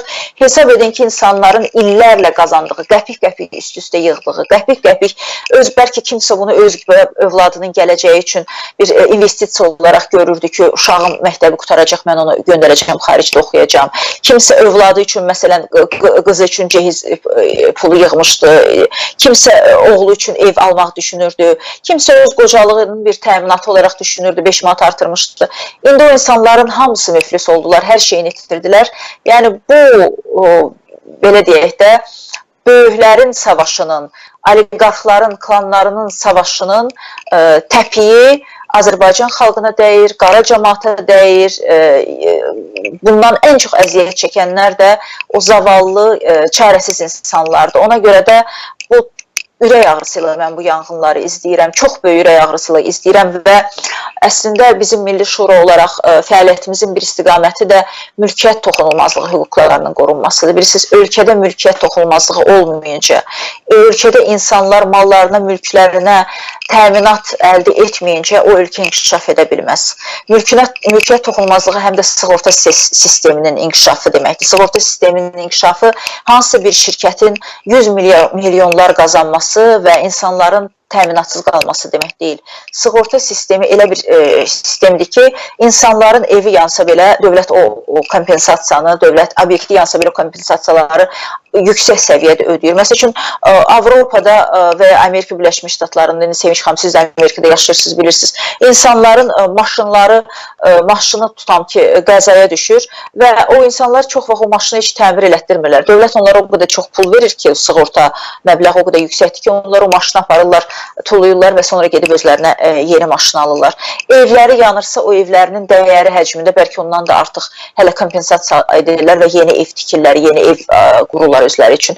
Azərbaycanda isə təəssüf ki, nəinki bu vəziyyət deməli acınacaqlıdır. Hətta oliqarxlar bir-birinə dirsək göstərmək üçün, bir-birinə güc və iradə nümayiş etdirmək üçün bu qara cəmaatın, zavallı insanların, minlərlə insanın, 10 minlərlə onların ailə üzvlərinin taleyi ilə oynayırlar, onların həyatı ilə oynayırlar, onların ruziləri ilə oynayırlar və bu çox acınacaqlı gerçəklikdir, bu çox dəhşətli vəziyyətdir. Buyurun. Salam Sevinç xanım, Gültəkin xanım da salamlayıram. Hər vaxtınız xeyir. Gültəkin xanıma bir sual vermək istəyirdim. Səsim gəlir? Bəli, bəli, eşidirik sizi, buyurun. Gültəkin xanım, bilirsiniz ki, Azərbaycanda, yəni hakim ailə Azərbaycanı, yəni Paşayevlər, Azərbaycan bir holding kimi idarə edirlər. Yəni bankdan tutun, bu ticarət mərkəzləri, fabriklər, ta restoranlara kimi bu Paşayevlərin əlindədir. Yəni sizcə onlar hakimiyyəti beləcə, yəni nətərcim asanlıqla təhvil verə biləcəklərmi? Yəni və yaxud da ki, deyəlim ki, siz gəldiniz hakimiyyətə və yaxud başqa bir demokratik qüvvə gəldi hakimiyyətə. Yəni onlar nətər olacaq? Onların əlindən alınacaqmı o şirkətlər, holdinglər, nə bilim ticarət mərkəzləri, banklar? Yəni asanlıqla sizcə onlar təhvil verə biləcəklərmi hakimiyyəti? Və yaxud da ki, siz gəlsiniz, ala biləcəksinizmi onlardan o şirkətlərin, holdinglərin? Bu qədər sual. Teşekkür ederim. Sağ olun, sağ olun. Mən təşəkkür edirəm. Mən çox minnətdaram bu izləyicimizə verdiyi suala görə. Əslində bu sualla bağlı biz çox uzun müzakirələr apara bilərik, saatlarla danışa bilərik və düşünürəm ki, Azərbaycan xalqının əslində bu müzakirələrə də ehtiyacı var. Gələcəkdə necə olacaq, problem necə həll olunacaq? Birincisi, insanlarda bəli, belə bir qorxu var ki, bu hakimiyyətin əlində milyardlar var. Onlar milyardlarını rahatlıqla verməyəcəklər. Onlar milyardlar üçün savaş aparacaqlar, qan axıdacaqlar. Mən bu fikirdən uzağam. Düzdür, sona qədər müqavimət göstərəcəklər, sona qədər dirəşəcəklər. Ancaq artıq onların o qan axıtsınlar, necə deyərlər, vaxtıyla o Bəşər Əsədin atası Hafiz Əsədin hələbdə elədiyi kimi insanları pulemyotun qarşısına versinlər, öldürsünlər, kütləvi şəkildə minlərlə insanı öldürsünlər və ya deməli Bəşər Əsədin özünün etdiyi kimi insanların başına bomba yağdırsınlar. O lüksları yoxdur, onlar bunu edə bilmirlər. Onlar artıq fikir verirsinizmi? Hətta insanları əvvəlkinə nisbətən daha əvvəlki kimi rahat bir şəkildə həbs edə bilmirlər. Onlara cinayət işi aça bilmirlər. Çünki anlayırlar ki, buna görə çox ciddi cəzalar gəlir, buna görə çox ciddi sanksiyalar gəlir. Magnitski qanunu Avropada işə düşür. Buna görə həmin insanlar əmlaklarını itirə bilərlər. Buna görə həmin insanlar hər şeylərindən ola bilərlər. Bəlkə də onlardan asılı olsaydı, bəlkə də onların öz istəyinə bağlı olsaydı, onlar hakimiyyəti saxlamaq üçün qan da tökərdilər. Bəlkə də, yəni mən əslində bunu heç düşünmürəm. Amma vəziyyət başqadır, bilirsiniz, şərait başqadır. Onlar anlayırlar ki, bunun səhərsi də, sabahı da var ki, yəni tutam Azərbaycanda qan tökdünsə. Birincisi, Azərbaycan xalqının mən mərdliyinə də, qətiyyətinə də, qeyrətinə də bələdəm. Mən 19 yanvar hadisəsini gözümlə görən insanam. Mən həmin hadisə vaxtı bizim evimiz prezident administrasiyasının yaxınlığındaydı. Deməli, Aksavet deyilən ərazidə və demək olar ki, bütün səhərə qədər biz küçədəydik və o prosesi həm prezident administrasiyasının qarşısında, həm də sonra evimizə gələndə də küçədə o prosesi müşahidə etdik, gördük və möcüzə nəticəsində o zaman, yəni bizim küçədə insanlar ölmədi. Şeyx Şamil küçəsində yaşayıram mən, yaşayırdıq biz administrasiyanın yaxınlığında. Mən o insanları 20 yanvarda ki, insanların qəzəbini yaxşı xatırlayıram. Gecə 150-dən çox bizim dinc vətəndaşımız şəhid oldu, amma səhər bütün Bakının küçələrində idi. Rus tanklarının qarşısına insanlar necə cəsarətlə çıxırdılar, necə qürurla çıxırdılar, necə nifrət hissi ilə çıxırdılar. Mən hətta xatırlayıram, insanlar, bax elə bizim küçədə insanlar o yoldan keçən Rus əskərlərini, maşınların üzərində, əllərində o silah, avtomatlı Rus əskərlərinə onlara tərəf yaxınlaşırdılar, onları söyürdülər, onlara Rus dilində təhqirlər yağdırırdılar və o əskərlər avtomat silahlarını həmin o vətəndaşların üzərinə tuşlayırdılar ki, biz sizi vuracağıq, amma bir insan geri çəkilmirdi. Yenə də o əskərləri söyürdülər, yenə də o əskərləri təhqir edib, lənətləyirdilər ki, siz bizim dinc vətəndaşlarımızın, siz bizim analarımızın, bacılarımızın, övladlarımızın, atalarımızın, günahsız insanların qanını axıtmısınız bu gecə və ona görə də mən o xalqımın qeyrətinə də bələdəm, dəyanətinə də bələdəm. Bilirsiniz, bir şey deyim, bizim xalq qanla qorxan xalq deyil. O ermənilər haqqında var, söz deyirlər, erməni qan köpdü qorxur. Azərbaycan xalqı qandan qorxan xalq deyil. Əksinə, o qan görəndə biraz da sərtləşir, biraz da qətiyyətlə olur onun mövqeyi, biraz da cəsarətlə gedir o düşməninin üstünə. Ona görə də məncə Azərbaycan hakimiyyəti də bunu gözəl anlayır və düşünürəm ki, Azərbaycan hakimiyyətinin özünün də planlarında yoxdur ki, qan töksün. Hə, müqavimət göstərəcəklər. Hara qədər müqavimət göstərəcəklər? 100 min insanın meydanlara çıxacağı ana qədər. Ona qədər nə ola bilər? Bəli, bizi həbs eləyə bilərlər. Ona qədər bizə müxalifət liderlərinə işgəncə yenə də verə bilərlər. Epizodik olaraq belə hallar ola bilər, çox ağır belə hallar ola bilər. Ona qədər bizi daha çox təqib edə bilərlər, kimlərisə işdən çıxara bilərlər, kimlərisə başqa formada təqib edə bilərlər, çörəklə sınağa çəkə bilərlər. Belə hallar ola bilər və belə hallar yəqin ki olacaq. Amma sizə inandırım, 100 min insanın meydana çıxmasıyla bu hakimiyyətin yumşalmasını, bu hakimiyyətin ipəyə dönməsini, bu hakimiyyətin məxmərə çevrilməsini özünüz görəcəksiniz. Yəni Ermənistandakı o məxməri inqilabdan da danışırıq. Azərbaycan hakimiyyəti ondan da məxməri bir belə deyək də vəziyyət alacaq. Çünki erməni hakimiyyət liderlərindən fərqli olaraq Azərbaycan hakimiyyətinin qərbdə çox böyük sərvəti var, milyardları var, 100 milyardları var. Onlar ömrü boyu yaxşı yaşayan insanlar olublar, lüks içində yaşayan insanlar olublar. Onlar da fikirləşirlər ki, bu günün bir gün bir hesabat günü olacaq.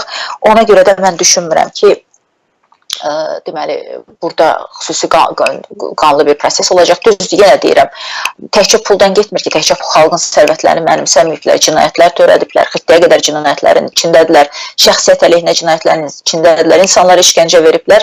Ancaq tutam ki, biraz da bu, belə deyək də, çanaq tündə olsa nə edir, ancaq özünü çatdadır da. Deməli, biraz da tündləşdirələr, yalnız ziyanı özlərinə dəyəcək. Harada gizlənəcəklər, harada gelib yaşayacaqlar, harada sərvətlərini saxlayacaqlar, qoruyacaqlar. Bu mümkün deyil. Ona görə də sadəcə Azərbaycan xalqı dərk eləmir ki, onun əlində necə rahat fürsətlər var, necə rahat imkanlar var. Tək bircə dəfə 100 min Azərbaycan vətəndaşı meydanları doldursa və Azərbaycan hakimiyyətindən haqqını tələb etsə, bununla da prosesin önü açılacaq.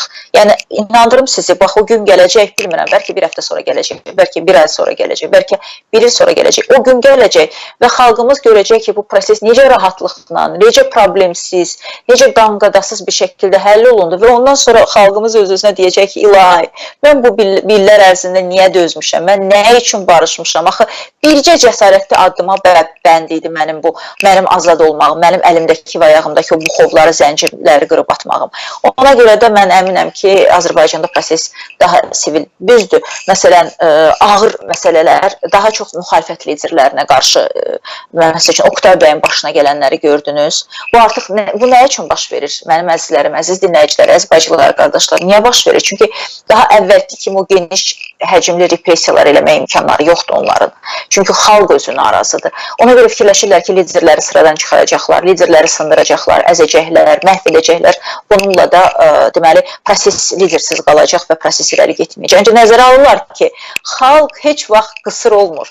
Xalqın bir liderini öldürərsən, onun yerinə başqa lideri çıxar. Xalqın 5 liderini öldürərsən, onun yerinə 50 lideri meydana çıxar. Xalq heç vaxt qısır deyil. Xalq ümmandır, xalq bir okeandır, xalq bir xəzinədir. O daim öz içindən dəyərli oğul və qızlarını yetirəcək və o dəyərli oğul və qızları xalqın önünə çıxıb bu prosesin öndərliyini edəcək, öncüllüyünü edəcək. Ona görə də o bizə qarşı, Milli Şuraya qarşı, digər müxalifət təmsilçilərinə qarşı təzyiqlərində düşünürəm ki, heç bir mənası yoxdur. Sualın ikinci və ən önəmli məsələsi, siz onların əlindən sərvətlərini alacaqsınızmı? Birincisi, biz heç kimin əlindən heç bir sərvətini almayacağıq, mənim əzizlərim. O, kiminsə əlindən sərvətini almaq, o Azərbaycanın keçmişi olacaq. O Azərbaycanın keçmişində qalacaq ki, məsəl üçün, indiki hakimiyyət görür, Rusiyadan bir zəngin iş adamı gəlir, istəyir vətəninə xeyir versin, 100 minlə, deməli, bir neçə milyon pul yatırır Azərbaycana və günlərin bir günü gəlib qapısını döyürlər ki, sən dəyəri, məsələn, 50 milyon olan zavodunu bizə 10 milyona satmalısan, satmırsansa səni banditçilik gözləyir, səni baş mütəşəkkil cinayətkarlığa qarşı mübarizə idarəsinə aparıb orada işgəncələr verəcəyik və sən elə həmin o idarəyə gətirən notariusda məcbur olub imzanı qoyacaqsan və həmin sərvətini bu dəfə artıq bəlkə də 5 milyona onu səndən tələb edənlərə verəcəksən.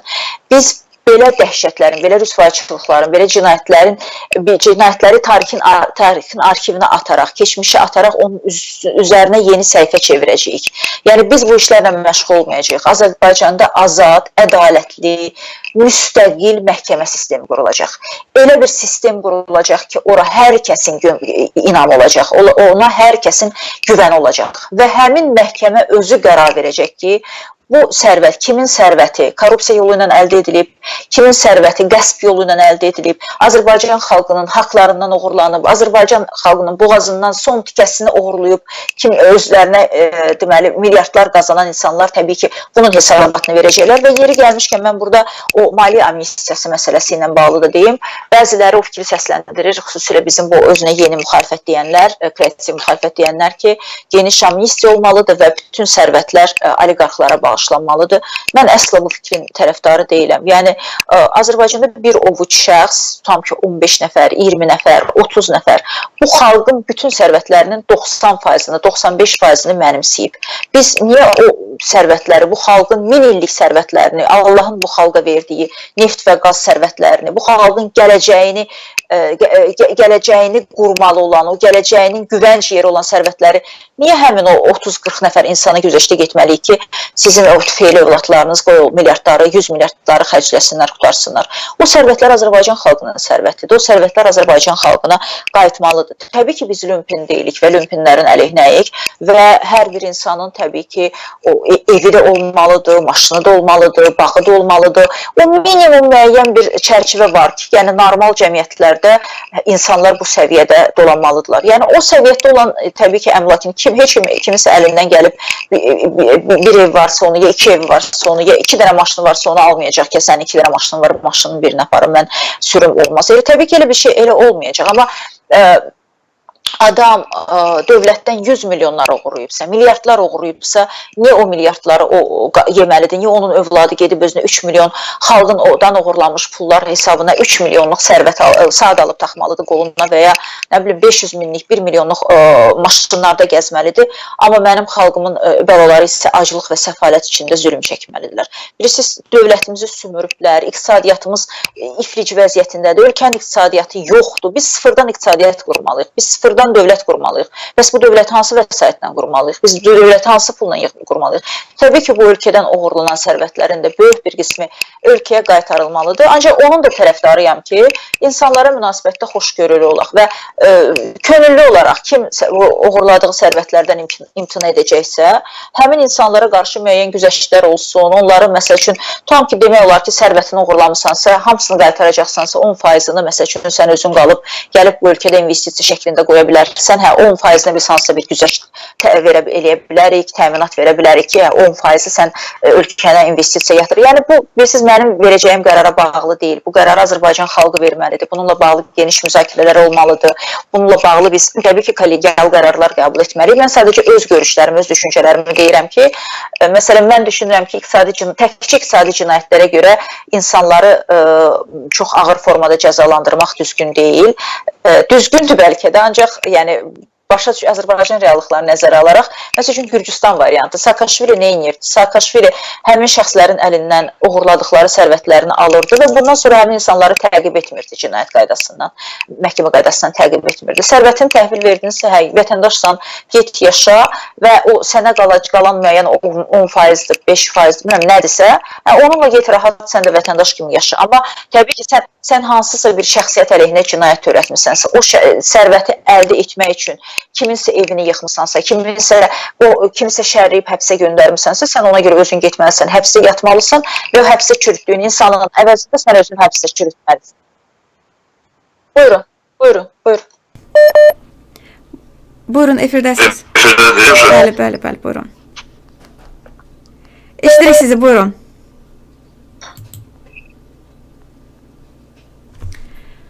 Alo. Danışırıq. Yox, siz internet yubanır, siz ora qulaq asmayın. Biz sizi eşidirik, buyurun.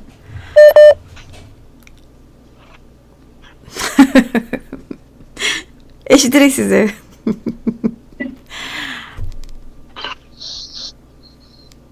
Təəssüf ki, belə də olur. Bir saniyə. Buyurun, eşidirik sizi. Buyurun, efirdəsiz. Alo. Bəli, eşidirik sizi, buyurun. Hər vaxtınız xeyir olsun. Gültəkin xanımdır danışan. Bəli, eşidirik sizi, bəli. Axşamınız xeyir, Gültəkin xanım, axşamınız xeyir. Allah sizin köməyinizdir, dursun. Mən sizi Azərbaycanla narahat etməmək, Gültəkin xanım. Bu seçkilərlə bağlı bayaqlarım Vidadi bəylərlə danışdım. Bu növbəti mitinglər nə vaxt qalıbdı? O sual olub, təşəkkür edirik. O sual artıq olub. Çox sağ olun. Necə? Gültəkin xanım, əgər mümkünsə internetdə verilən sual... Bəli. Deməli, ən yaxın zamanda Milli Şuranın mitinglərinə bağlı qərarını qəbul edəcək və bununla bağlı ictimaiyyəti maraqlandıracaq. Təşəkkür edirəm sualınıza görə. Buyurun. Buyurun, eşidirik sizi. Alo. Bəli, buyurun. Deyirəm ki, mən... Bəli.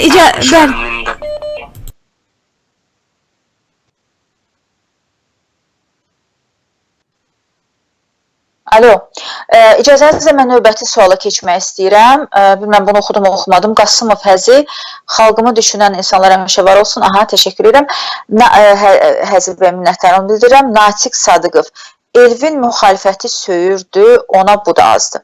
Söhbət yəqin ki, Elvin İsayevin həbsindən gedir.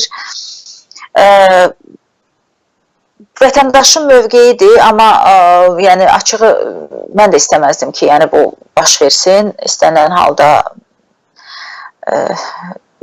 yəni mən düşünürəm ki, ona qarşı hansısa bir yəni ona qarşı münasibətdə hansısa bir xoşagəlməz rəftara da yol verilə bilər. Məhz buna görə də mən açığını deyim istəməzdim, amma reallığı da etiraf edəcəm sizə. Və fürsətdən istifadə edərək mən müraciət etmək istəyirəm. Əgər bizi dinləyən varsa, xaricdə yaşayan bizim qardaşlarımızdan, blogerlərdən dinləyən varsa, mən onlara da müraciət etmək istəyirəm. Bilirsiniz, mən başa düşürəm, sizin içiniz yanır, mən başa düşürəm ki, çox haqsızlıqlar görmüsünüz, mən başa düşürəm ki, siz Rusiyanın çöllərinə, Avropanın deməli, ayrı-ayrı şəhərlərinə, öz xoş həyatınızdan, xoş güzaranınızdan səfələnməmisiniz, siz ailələrinizdən uzaq düşmüsünüz, siz doğmalarınızı illərlə görmürsünüz, siz bir tikə çörək dalınca demək olar ki, o şəxsi həyatınızı, xoşbəxtliyinizi, rahatlığınızı vaxtınızı itirmisiniz.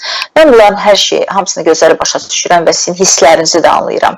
Ancaq inanın ki, bizim də başımız Azərbaycanda sizin yaşadıqlarınızdan da çox işlər gəlir və biz hər gün bu repressiya maşınından üz-üzəyik. Biz, şəxsən mən yəni nələr çəkmişəm, nə yaşayıram, nələr çəkirəm.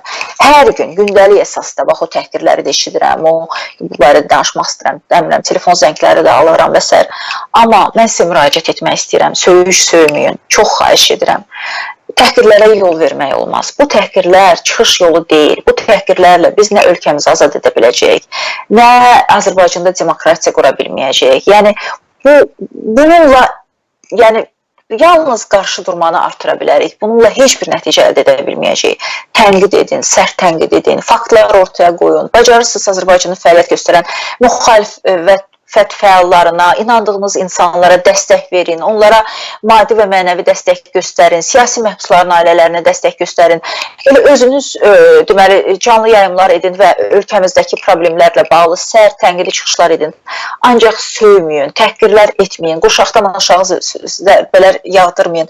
İnanın ki, bu çıxış yolu deyil və sonda bax belə bu Elvin İsayevin başına gələn hadisələr kimi hadisələr gəlir başınıza və bu da təbii ki, heç xoşa gəlməyən haldır. Biz arzulamazdık ki, belə hallar yaşansın. Həm də bu Elvin İsayevlə bağlı mən həm də onu deyim ki, onun özünün çox ciddi səhvləri var idi. Həm də təkcə o deməkdir, o deyil ki, o müxalifəti söyürdü. Yox. Məsələn, onun ən böyük səhvi ondan ibarət idi ki, o Donetsk Respublikası adlanan o qondarma separatçı qurumda, işğalçı qurumu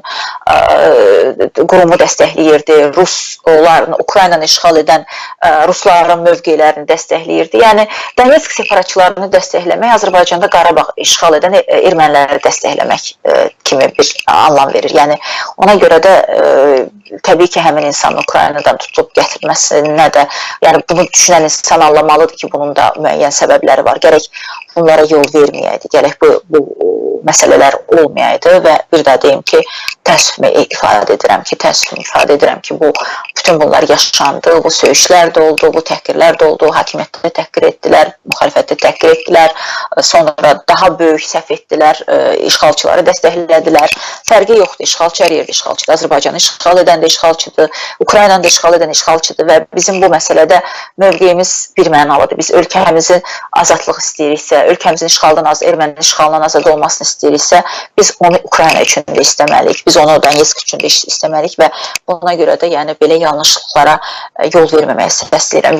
Bizim deməli, Rusiyada yaşayan soydaşlarımızı. Növbəti sual Zeynəb Əliyeva. Gültəkin xanım 1000 kişidən savadlı, qeyrətli siyasətçidə Azərbaycanın məzlum xalqına lazımdır. Boş-boş sözləri ancaq havayı yeyənlər deyir. Təşəkkür edirəm Zeynəb xanım. Çox minnətdaram bu xoş sözlərinizə görə.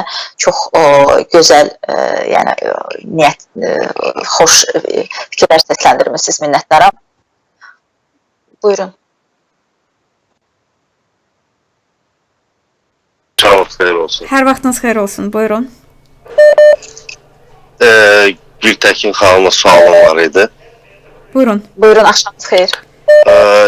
İnşallah seçkilər olacaq gələn il. Bizim hamımızın güvəndiyim Milli Şura iştirak etməyəcək seçkidə.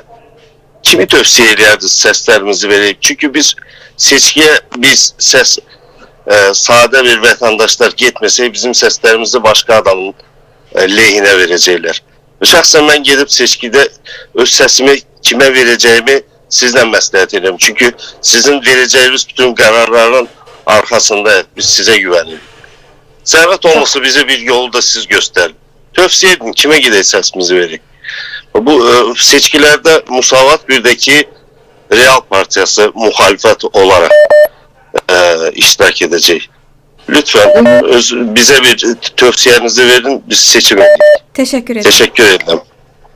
Bilirsiniz, təşəkkür edirəm. Təbii ki, mənim sizə ilkin cavabım, yəni sadəcə öz fikrimi deyirəm ki, təbii ki, əgər siz seçkiyə getməkdə qərarlısınızsa, seçkiyə getməkdə israrlısınızsa, mən təbii ki, sizə Yeni Azərbaycan Partiyasına yox, məhz elə müxalifət partiyalarına, yəni ya müsavatçılara, realçılara səs verməyə tövsiyə edərdim. Amma Milli Şuranın bununla bağlı qərarı yoxdur. Bilirsiniz ki, biz seçkiləri boykot etmişik, biz seçkilərdə iştirakı düzgün hesab etmirik və məhz ona görə də yəni mən öz adımdan sadəcə olaraq o fikri səsləndirdim. Milli Şuranın bununla bağlı qərarı yoxdur.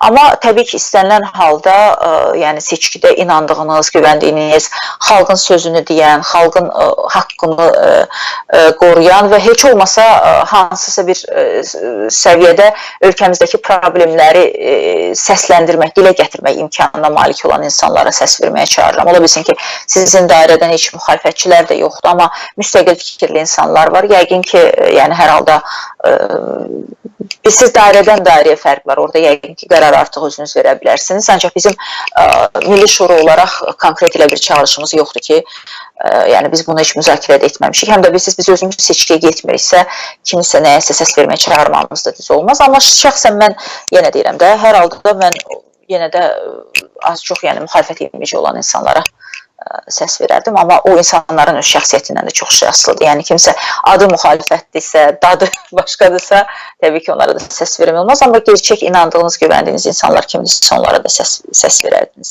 Təbii ki, belə deyək də, bu vəziyyətdə ən doğrusunu siz yəqin özünüz müəyyənləşdirə bilərsiniz. Bu, burada məsuliyyət təbii ki, hər bir fərdi seçicinin üzərindədir. Növbəti sual, deməli, Natiq Sadıqov yazıb ki, Elvini qurban tutturdu və yaxşı elədi. Mən indi bilmirəm Elvini səbəbi kimi tutturub, amma sadəcə olaraq onu demək istəyirəm ki, bircə onu demək istəyirəm ki, yəni adam Ukraynanın ərazi bütövlüyünün əleyhinə çağırışlar eləyibsə, Donetsk separatçılarını dəstəkləyibsə və bundan sonra kimsə ona Ukraynaya getmək tövsiyəsi veribsə, onu təbii ki, belə deyək də, bədbəxt eləyib. Çünki aydındır ki, təsəvvür edin, bir Azərbaycan ərazi bütövlüyünün əleyhinə kimsə çıxışlar etsin, Qarabağda erməni separatçılarını dəstəkləsin və sonra həmin adam Azərbaycana gəlsin. Təbii ki, Azərbaycanda iqtidarlı müxalifətdə hər kəsin boynunun borcu olacaq ki, həmin adamı ifşa etsin və cəzalandırsın. Ukrayna hüquq mühafizə orqanları da yəqin məhz bu nöqteyi nəzərdən çıxış ediblər. Ona görə də onu məhz Ukraynaya istiqamətləndirən kimlərdirsə, mən bilmirəm kim ona Kiyevə onu göndərmişdi, Ukraynaya göndərmişdi. Yəqin ki, məsuliyyət də həmin adamların üzərindədir, amma bir də deyim, o prosesin detallarını mən bilmirəm. Buyurun, izləyici zəngi var. Səniz xanım, mənim sözüm sizə çox sayılı, ağla gəlməyəcək dərəcədə izləyən YAP kontingentinə qarşı müraciət eləmək istəyirəm. Yəni, onlarda çox sayılı sizi izləyənlər var, mən bilirəm. Bəli. Yəni ki, eşitirsiniz məni? Bəli, eşidirik sizi, buyurun. Yəni ki, o YAP kontingenti 2 saat 6-ya kimi işləyib, 6-dan sonra yorğun, düşüncəli, fikirli evə gəlib, azca biraz o çörək yiyib, axşamlar da həyətin bisetkasına düşüb, mən neyniyəcəm, mən hara gedəcəm, mən kimə qulluq eləyim, necə qulluq eləyim, hardan başlayım, harda qutarım, odla su arasında qalmış YAP kontingentinə bax demək istəyirəm. Hamısı qulaq asır, sabah smotrların da sayı çox alacaq, qulaq asacaqlar. Yəni ki, bunlar artıq başınızda dayananlar Stalingraddan sonra başını itirən Bundestaga dönüblər. Yəni fürsətdir, gecdir, amma çox da gec deyil. Uzaqlaşın, nə yolla olursa olsun, ərzəni verin, postdan uzaqlaşın, istir balacanız, istir böyüyünüz, istir ortanız, fərqi yoxdur. Uzaqlaşan kimi ərzənizi verin, partiya biletini təhvil verin. Yəni ki, bu fürsətdir. Yəni seçki barədə düşünməyin adı yoxdur, seçkinin adını çəkməyin. Yəni seçki sözünün S hərfini dilinizə gətirməyin. Seçki məhvumunu hələlik yaddan çıxartmaq lazımdır, seçki vaxtı deyil. Seçkini özləri üçün eləyirlər, seçkinin senariləri hazırdır. İTOQ-ları vurulub, bəzi mühasiblərin sözü olmasın, İTOQ yazılıb, atılıb kənara. Bələdiyyələrdən danışırıqsa siyahılar hazır, parlamentdən danışırıqsa kimin harada oturacağı, o neçə yerdə oturacağı o da hazır. Və yaxud da ki, keçək o prezident seçkilərinə Mehribanın prezident olma haqqı hesabına. Artıq Sevinç xanım, siz bilin ki, rayonlara çoxlu sayda Mehriban xanımın rəsmi poliqrafik şəkilləri gəlib. Rəsmi poliqrafiyada çəkilmiş şəkilləri gəlib. Çox maraqlıdır. Yəni bu da hazır. Yəni bu seçkinin adını çəkməyə nə adiyyəti var? Bu gündən hamısı dolub, seçki belə oldu. bunu boykot eləsin və yaxud eləməsin. Keçən dəfə də mən sizinlə danışanda kim idi? Ramiz müəllim idi dərsən, bilmirəm kim idi. Dedim boykot xeyir nədir bu hökumətin ya yox. Bu hökumətin nə boykot sərf edir, hamısı eləyir. Gəlmək də sərf eləyir, gəlməmək də sərf eləyir. Yəni hökumət həm boykota baxıb bəzi adamların sözü olmasın, dişini ağardı pırıldayır. Gələcək adamlara da baxıb dişini ağardı pırıldayır. Çünki senaryolar hamısı hazırdır. Yəni bu seçkinin adını çəkməyə adiyyəti yoxdur. Bax sizə baxan çox saylı yapçılara deyirəm. Bax nə qədər gec deyil, nə qədər gec deyil. Gec olmağına gecdir, gecikilib çox şey. Amma çox gec deyil, uzaqlaşın. Vallahi yazıqsınız. Mən elə bir yapçıdan sırağa gün elə bir söz eşitmişəm ki, Sevinç xanım, mutum quruyub. Deyirəm ki, niyə uzaqlaşdın işindən? Niyə ərz verdin, partbileti də taxdın ərzənin üstünə, skripkaladın verdin? Dedi, bilirsən nə var? Mənim 3 uşağım var. Mən 3 uşağımı millətin təpiyin altından çıxartmağa gücüm yoxdur. Mənim 10 yaşında gücüm var, nə də bir şeyim var. Amma çox yaşlıdır, orta yaşlı adamdır. Yəni o söhbət onun gücünün çatıb çatmamağından getmir. Ağıllı adamlar var Sayın xanım. Ağıllıdırlar bunlar. Başa düşürsünüz? Çoxları ağıllıdır. Çoxları. Mən sizə bir şey deyim. Rayon RİAB təşkilat sədrləri var ki, bu dəqiqə açıb buraxsalar bir dənəsi qalmaz. Bir dənəsi. Aydındır. Teşekkür ederim. Yəni ki, mənim üzümə dedi ki, xoş o adamların halına ki, onlar variant tapıb uzaqlaşa bildilər. Bizim uzaqlaşmağına imkanımız, nə gücümüz, nə də ki, cəsarətimiz çatır o sözü. Bu məsələ münasibətini öyrənək. Təşəkkür edirik sizə sualınıza görə. Çox sağ olun. Sağ olun. Çox təşəkkür edirəm və bizim vətəndaşlara mən ona görə deyirəm ki, mən xalqımı çox sevirəm və xalqım doğrudan da sevilməyə layiq xalqdır. Və görürsünüz nə qədər yetkin fikirlər səsləndirirlər və o zəng vuran bizim qardaşımızın səsləndirdiyi fikirləri mən hər bir sözünün altında imzamı qoymağa hazıram və bilirəm ki, bu gerçəklikdir. Mən çox sayılı insanlar tanıyıram ki, hətta 5-6 il bundan əvvəl vəzifələrindən uzaqlaşmağına görə, rahat uzaqlaşmağına görə sevinirdilər ki, biz nə yaxşı rahat buradan uzaqlaşa bildik. Əmlaklarını ölkədən çıxartdılar, xaricə yönəldilər. Düzdür, indi artıq xaricdə də o əmlakı saxlaya bilməyəcək. Yəni bir çox hissəsi ola bilsin ki, qalmasın, çünki artıq nəzarət olacaq, bu maqnetik qanun işə düşür, reyestrlər açılacaq. Amma istənilən halda adamlar sevinirlər və yapçılara müraciət etdi bizim deməli dəyərli izləyicimiz.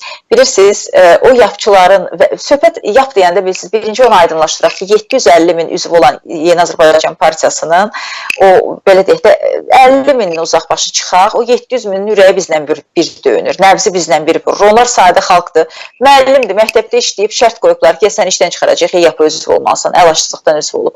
Həkimdir onun kimi, mədəniyyət işçisidir onun kimi, kütləvi şəkildə onları üzv yazdırıblar partiyaya. Onlar bizim, necə deyirlər, ailə üzvlərimizdir, doğmalarımızdır, əzizlərimizdir, dostlarımızdır. Onlar bu xalqın övladlarıdır, yəni bizdən ayrı deyirlər onlar, ona görə onlar bizim kimi düşünürlər, qəlbləri də bizdən biri vurur. Onları qoyaq bir kənara, o az bir qism var, o insanların da, mən elə 50 min çox dedim, düşünürəm ki, bəlkə də 5 min adam var orada, həmin onu bilavasitə bu cinayətləri əli batmış, milyardlar qazanmış, milyonlar qazanmış insanlar azdır onların çevrəsi və bu hakimiyyətin əməllərinə görə bilavasitə cavab verəcək insanlar onlardır. Bunların da böyük əksəriyyəti bilirsiniz, bugün yalvara-yalvara vəzifələrlə gedərlər. İnandırım sizə, bu insanların əksəriyyətinə bugün rahatlıqla istifa verib vəzifəsindən getməyə şansı verilsə, onlar bəlkə də dünyanın ən xoşbəxt insanları olarlar.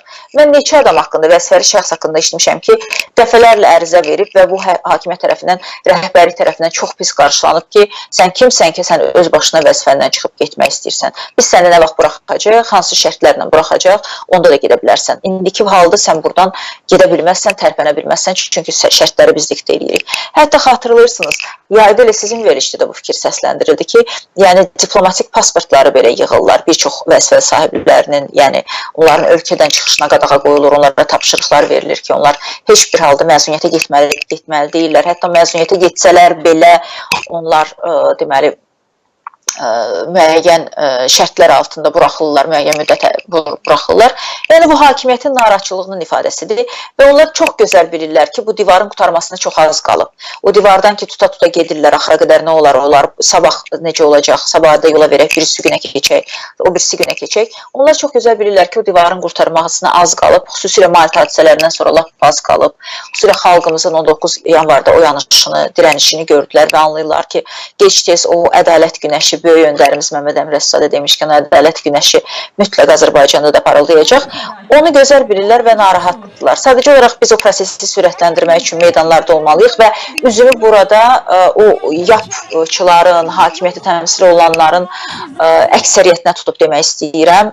Heç nədən qorxmayın, heç nədən çəkinməyin. Sizi heç kim Yeni Azərbaycan Partiyasının üzvü olduğuna görə təqib etməyəcək. Sizi kimsə o partiyanın üzvü olduğuna görə təqib olsa, bax şəxsən mən Gültəkin Hacıbəyli olaraq söz verirəm ki, mən sizin hüquqlarınızı qoruyacağam. Siz sadəcə törətdiyiniz konkret cinayətlərə görə məsuliyyət daşıya bilərsiniz. Əgər cinayət törətmişsinizsə, ev yıxmışsınızsa, adam öldürmüşsünüzsə, milyonlarla rüşvət almışsınızsa, nə bilim, kimisə şərləyib həbs etmişsinizsə, kimisə hakimsinizsə, məsəl üçün barəsində qanunsuz hökm çıxartmışsınızsa, konkret cinayət törətmişsinizsə, bunun cəzasını çəkəcəksiniz, buna görə məsuliyyət daşıyırsınız və buna görə təbii ki, sizi məsuliyyətdən heç kim xilas edə bilməz. Ancaq siz bugün sadəcə olaraq işinizi qorumaq üçün, balalarınızı dolandırmaq üçün Yeni Azərbaycan Partiyasına üzv olunmuşsunuzsa, hansısa bir nazirlikdə, məsəl üçün bir vəzifədə çalışırsınızsa, orta bir vəziyyətdə, sektor müdürüsünüzsə, lap şöbə müdürüsünüzsə, sizin və kimin nə işi? Yəni təmiz işləmişsinizsə, ola bilsin hətta o, belə deyək də, nazirliklərdə bizdə ümumi sistem var, axı hamıya o kart sistemi ilə pul verirdilər, paket sistemi ilə pul verirdilər. Siz o paket sistemi ilə pul almışsınızsa, biz başa düşürük ki, bu Azərbaycan reallığıdır və buna görə siz məsuliyyət daşımırsınız. Biz bunları da gözəl anlayırıq. Ona görə də heç kim nədən qorxmayın. Cinayət törətməmişsinizsə, cinayətkar deyilsinizsə, vicdanınız təmizdirsə, sadəcə o siyasi məsuliyyətə görə ki, Yeni Azərbaycan Partiyasının üzvüsünüz, vaxtında susmusunuz, danışmamışsınız. Buna görə bilirsiniz, sizi sadəcə kimsə məzəmmət edə bilər, amma buna görə heç kim sizi təqib etməyəcək, buna görə heç kim sizi cəzalandırmayacaq. Yetər ki, bu, belə deyək də, siz də əlinizi bir daşın altına qoyun. Yetər ki, siz də əlinizə bir şam götürüb yandırın ki, bu ölkəmizi işığa qərq edə bilək, bu ölkəmizi qaranlıqdan çıxara bilək. Ona görə də yəni hər kəs bilsin ki, bu ölkədə o təqib tarixi də, kimisə siyasi məsuliyyətinə görə deməli, əmlakını əlindən almaq da, cəzalandırmaq da, şərləyib həbs etmək də, siyasi mövqeyinə görə cəzalandırmaq da, bunlar hamısı Azərbaycanın keçmişində qalacaq. Azərbaycanın çirkli keçmişində, Azərbaycanın qara keçmişində qalacaq və biz tamamilə yeni səhifədən ölkəmizin işıqlı tarixini yazmağa çalışacaq və hətta yenə deyirəm, bugün o cinayət törədən, maliyyə cinayəti törədən, yəni şəxsiyyət əleyhinə yox, maliyyə cinayəti törədən bəzi insanlar var ki, onlar da öz cinayətlərini etiraf edib, gəlib o xalqdan uğurladıqlarını qaytaracaqlarsa, onların təbii ki, bir qismi onların özlərinə qalacaq, yəni ən az insanın, yenə deyirəm, o minimum ehtiyaclarını ödənilən səviyyədə heç kimin malına, mülkünə müdaxilə olmayacaq. Bunu hər kəs bilsin ki, yəni kiməsə deyəsən ki, sən yapıcı olmuşsan, sənin evin var, sənin bağın var, bu nə primitiv yanaşmadır. Hər bir insanı Allah Taala bu həyata gətirirsə, onun bir evi də olmalıdır, bağı da olmalıdır, maşını da olmalıdır. Yəni normal insandır, ali təhsili var, savadı var, işləyib hardasa. Yəni belə o lümpen yanaşması da bizdən, ən azı Milli Şuraya görə mən bunu tam zəmanət verə bilərəm, tam əminliklə deyə bilərəm. Bu lümpen yanaşması da bizdən uzaq olmalıdır. Əksinə biz çalışacağıq ki, hər bir Azərbaycanlı zəngin olsun. Biz ölkəmizi bütövlükdə zənginləşdirməyə çalışacağıq. Ölkənin bütövlükdə zənginləşməsi də hər bir Azərbaycanın zənginləşməsindən keçir. Biz əksinə çalışacağıq ki, hər bir Azərbaycanlı zəngin olsun. Buyurun, növbəti izləyici zəngin. Axşamınız xeyir olsun. Hər vaxtınız xeyir olsun, buyurun. Axşamınız xeyir. Mən narahat eləməyimə səbəb odur ki, xanım, sizin bu dəqiqə bu bir-iki sualım var idi. Çox qısa bir zaman ərzində bunu sizə yerləşdirməyə çalışacağım. Sizin bu canlı yayım açma... Bir sual, zəhmət olmasa, bir sual, buyurun. Buyurun. Sizin məqsədiniz nədən ibarət? Yəni, belə bir canlı yayım eləməkdə. Sualınız budur? Bəli, budur. Ayda, təşəkkür edirik. Buyurun, Gültəkin xanım. Bu beləsiz də, siz hamımız beləsiz. Olduğu şeyi bəyən...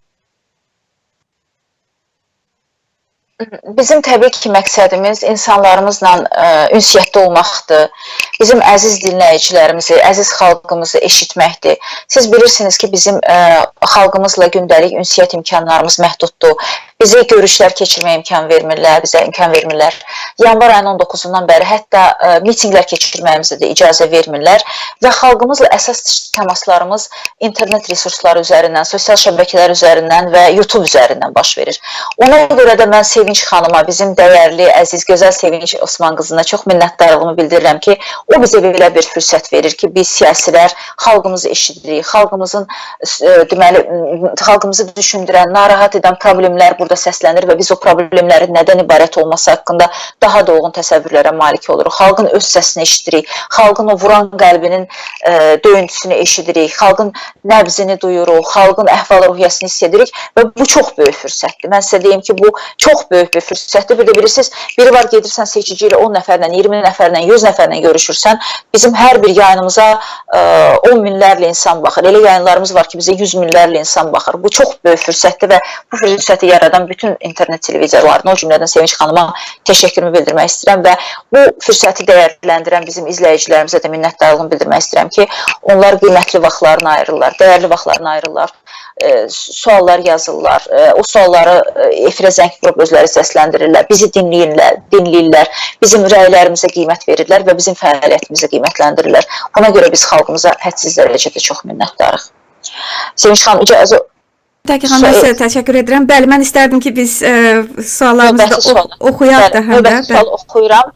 Salam Gültəkin, Ya Allah adlı dinləyici yazır bizə, Allahın adıyla yazıb, salamlayıram onu, Allah qorusun onu da və bütün izləyicilərimizi də.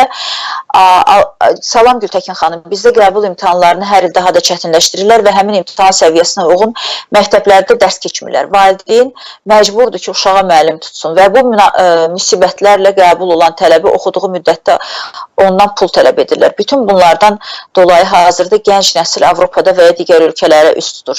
Beləliklə, hazırda bizim universitetlərdə oxumaq istəyən tələbələrin əvvəlki illərə baxanda sayı azdır. Sizcə bu özü bir siyasətdir. Vətəndaşların bu ölkədən getməsi bu dövlətə nə qazandırır? Mən təşəkkürümü bildirirəm bu Ya Allah adıyla yazan izləyicimizə. Mən çox minnətdaram ki, o bir neçə aktual məsələni burada qaldırıb. Birincisi, qəbul imtahanların çətinliyi ilə bağlı 100% razıyam. Mən də bir abituriyent anasıyam. Oğlum 10-cu sinifdə təhsil alır və doğrudan da qəbul imtahanlarının proqramları dəhşətdir. Bugün əgər siz mənə sual versəz ki, dünyada məsəl üçün Harvard Universitetinə daxil olmaq çətindir, yoxsa Türkiyənin aparıcı universitetinə, yoxsa məsəl üçün Almanyanın München Teknik məsəl üçün ən bərk gedən universitetlərindən birinə daxil olmaq və Böyük Britaniyanı demirəm, Harvardda bəlkə demək olmaz, çünki o təhsil pulludur. Pulsuz universitetləri deyək də, Almanya universitetlərini deyək, Fransa universitetlərini deyək, Türkiyə universitetlərini deyək, ən dünya nüfuzlu universitetləri sırasında var, bu ölkələrin universitetləri yer alır.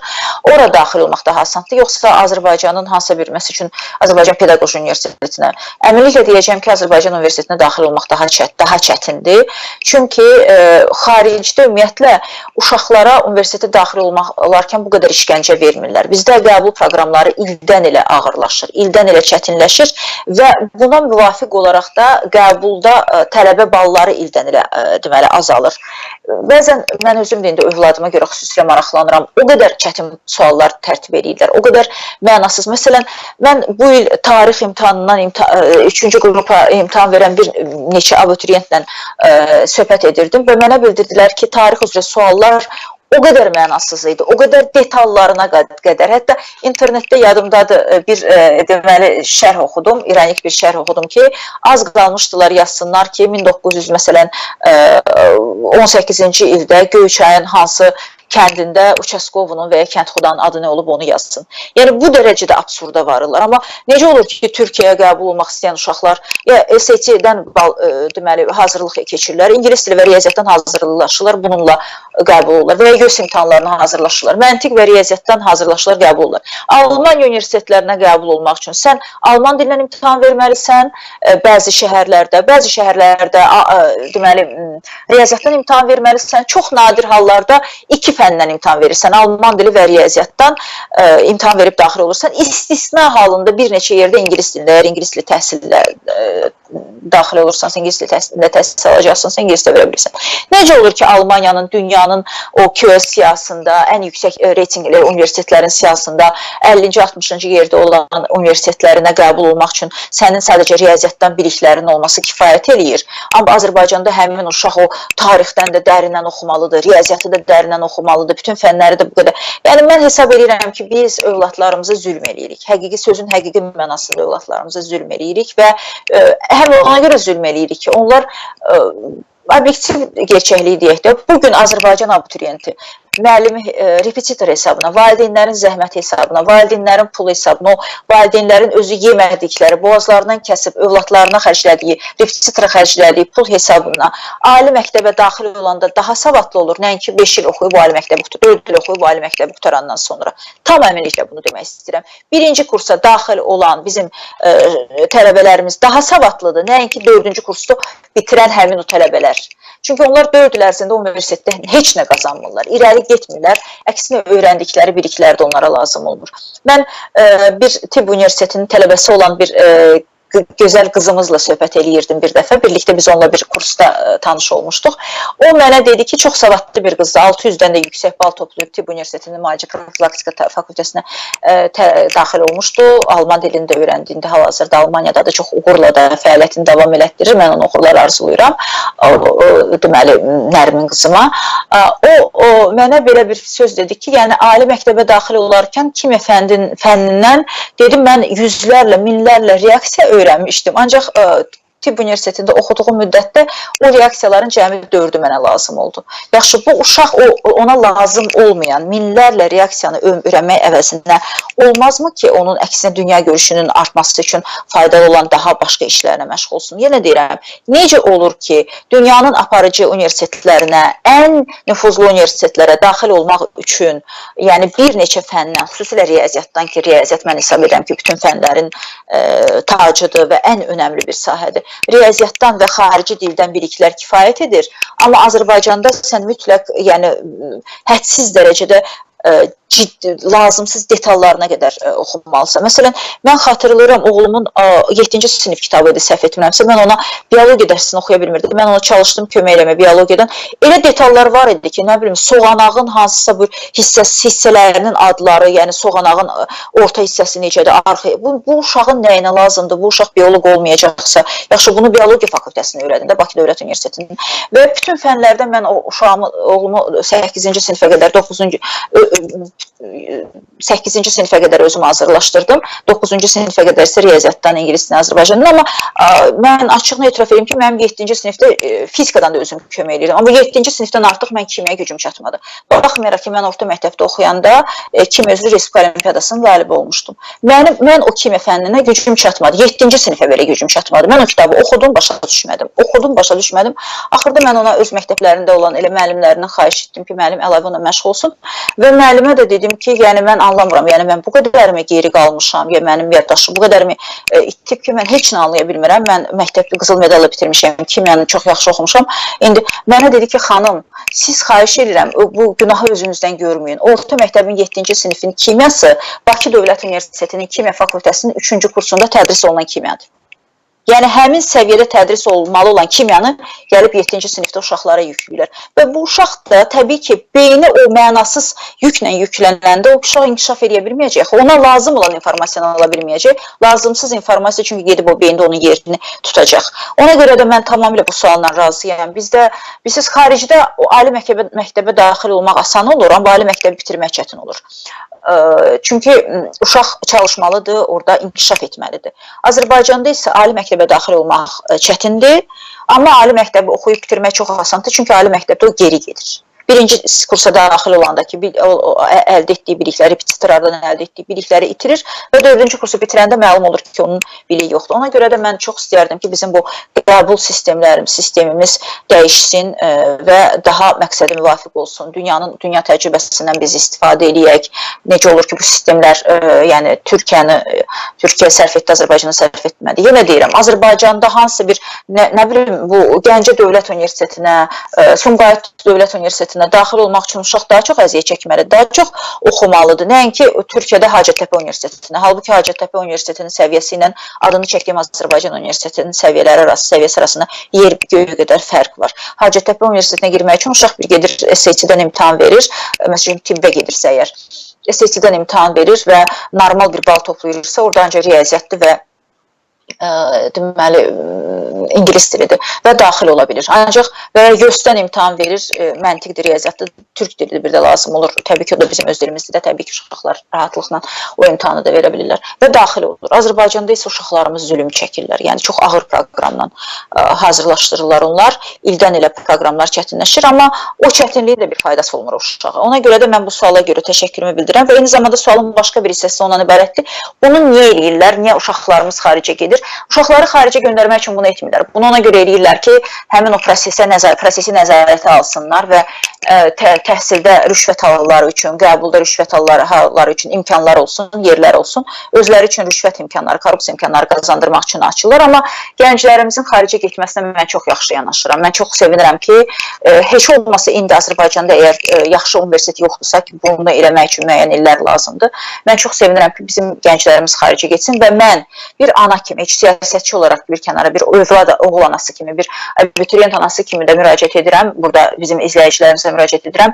İmkanınız varsa, azdan çoxdan imkanınız varsa, hətta mən deyərdim, o olmayan imkanlarınızı da səfərbər eləyin, övladlarınıza çalışın, xarici təhsil verin. Çünki xarici təhsil almaq bir çox hallarda Azərbaycanda təhsil almaqdan həm ucuzdur, məsəl üçün Türkiyədə təhsil pulsuzdur, Almaniyada təhsil pulsuzdur, Avropanın bir çox ölkələrində təhsil pulsuzdur. Azərbaycanda isə ali məktəbində təhsil almaq üçün sən 6000 pul ödəməlisən tibb universitetinə, nə bilim 7000 nə qədər pul ödəyirsən ADA universitetinə, yəni normal, azdan çoxdan normal universitetlərimizdə də təhsil haqqı bu dərəcədə yüksəkdir.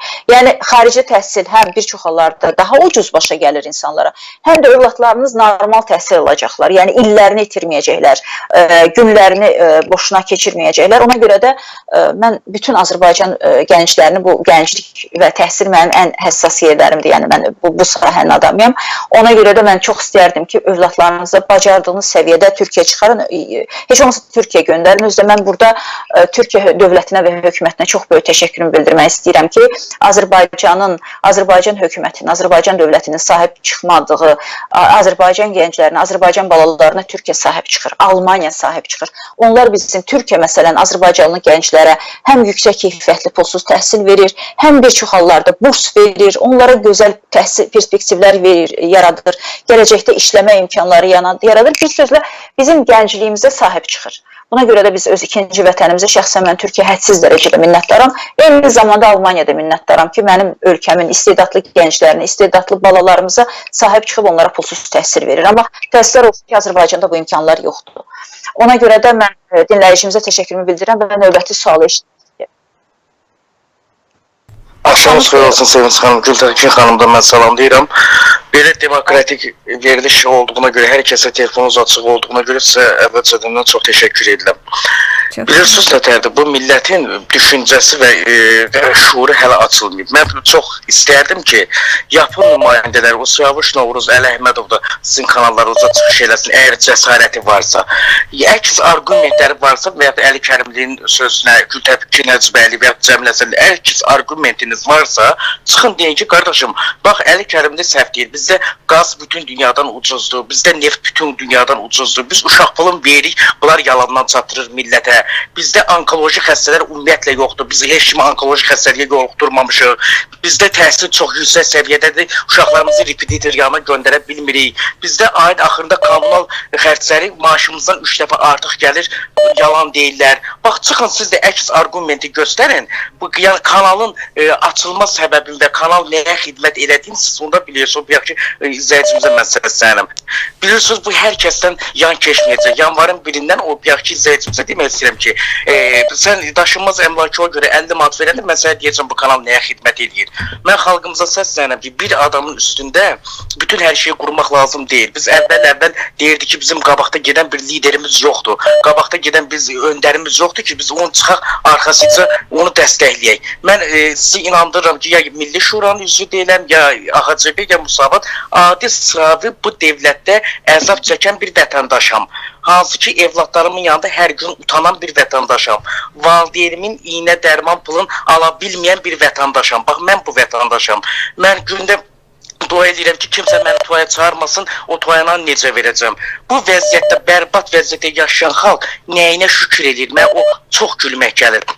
Bir müəllimələrimizə səslənirəm mən, həkimlərimizə, polislərimizə, bir baxın, bir Azərbaycandan o üzrə dünya var. Baxın ki, internet şəbəkələrində görün, o xaricdə işləyənlər nə maaş alır, hansı rejimdə işləyirlər, nəyinizə şükür edirsiniz siz axı. Neft bizdə çıxır, bizdə hamıdan baxa, qaz olsun, işıq olsun. Biz nə qədər bunlara güzəşdə gedəcəyik, illərdir bunlar bizim evlatlarımızın oğurlayıb, pulları mənimsiyib özlərinə təyyarələr alırlar. O rayon olmasın ki, bunların villaları olmasın. Bunlar bu qədər acgöz, bu qədər xayın, bunu kimin tərifləyək, hansı bir yaxşı argumentiniz varsa, əks argumentiniz varsa, çıxın, Novruz, o Siyavuş Novruz olsun, Əli Əhmədov olsun, o Hadirəcəm, Kəlxəylər, çıxsın desin ki, qardaşım, Əli Kərimli yalan deyir. Gültəkin Hacıbəyli, ayıb olsun sizə, yalan deyirsiniz. Bizdə Azərbaycan belə deyil, belədir. Çıxın siz də bir söz deyin. Mən çox xahiş edirəm, miting günü təyin eləyin. Xahiş edirəm. Onsa o deyil, ölməkdir, xırıllamaq nədir? Çıxaqın, dəfəmli qırılağın, ya azad olağın. Təşəkkür edirəm. Mən sizə təşəkkür edirəm ki, belə hər kəsə açıq olan telefonunuz var.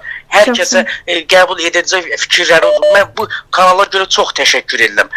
Biyaq ki, o qardaş da yəqin Milli Şuranın kanalında işləyir, o idi zəng edirəm. Çox sağ olun, Sayın Çıxanım. Sağ olun.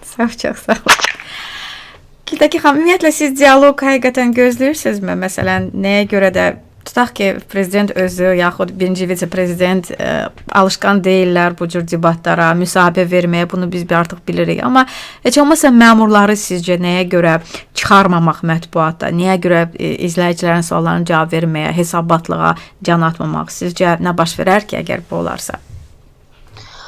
Bilirsiniz, Sevinç xanım, əslində çıxardılar, əgər demək sözləri olsaydı. Yəni, özləri də başa düşürlər ki, vəziyyət nə qədər ağırdır. Çıxıb nə deyəcəklər? Məsələn, efirə çıxır, xalq zəh vurur, izləyicilər, xalqın nümayəndələri zəh vurur, deyir ki, biz niyə uşaq pulu vermirsiniz? Ermənistan uşaq pulu verir. Qazı, nefti olmayan Ermənistan uşaq pulu verir. Sizin uzun illərdə acından öldürdüyünüz, nə bilim, daş yedizdirdiyiniz, abu divar kağızı yedizdirdiyiniz ermənilər, erməni hökuməti vətəndaşına uşaq pulu verir. Siz niyə uşaq pulu vermirsiniz? Bu sualın cavabında Azərbaycan məmuru nə deyəcək? Və çıxıb bir nəfər zəng vurub deyəcək ki, niyə pensiyalarımız artmaq əvəzinə azalır? Niyə Sovet dövründə, məsəl üçün, qadınlar 50 yaşından pensiya çıxa bilirdilər və normalda pensiya alırdılar?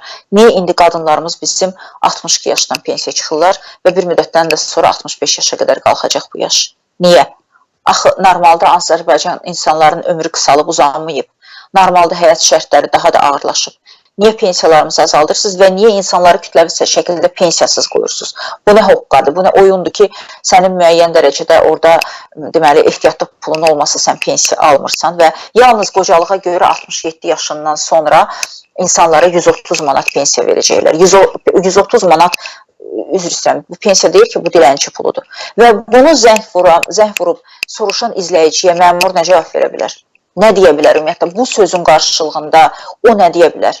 Və başqa bir izləyici zəng vurub soruşsa ki, yaxşı, sizin deməli, uşaq pulu verməyə pulunuz yox idisə, siz niyə 8 milyard dollar pul xərcləyib Avropa oyunları keçirirdiniz? Bunun qarşılığında, məsəl üçün, RİAP rəhbərləri çıxdılar. Nə deyəcəklər? Tamam, bax, təsəvvür edik ki, bax, efirdəyik. Elə mən özüm o sualı verirəm ki, uşaq pulu vermək üçün Azərbaycanda, yəni bir ildə az-çox uşaq puluna təmin etmək üçün Azərbaycanı haradasa 2 milyardla 3 milyard arasında vəsait lazımdır da. Yəni biz biraz aşağı götürək, 2 milyard götürək. Deyək ki, maksimumdan olmasın, 2 milyard götürək. 2 milyarddan biraz artıq.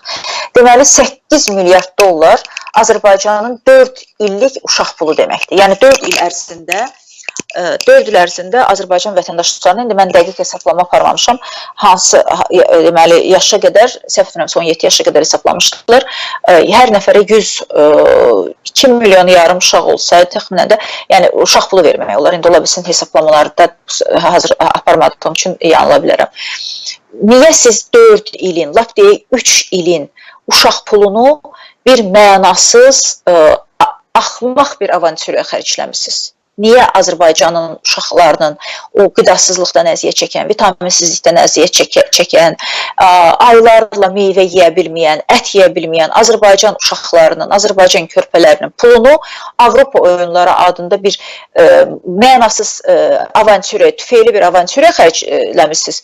Və ondan sonra da indi çıxıb deyirsiniz ki, bizə Avropa lazım deyil, biz Avropadan imtina eləyirik və Avropa inteqrasiya bizim xarici siyasətimizin hədəfi deyil. Biz ümumiyyətlə Avropadan imtina eləyirik. Yaxşı, imtina etdiyiniz İslam düşməni olan dırnaqarası, təbii ki, belə deyil. Avropaya görə, İslamfob adlandırdığınız Avropaya görə siz 8 milyard pulu yelə xərcləmişsiniz. Təbii ki, o pullar mənimsənilib, o pullar yelə xərclənilməyib, o pullar kimlərsə bank hesablarına, offshore hesablara yatırılıb.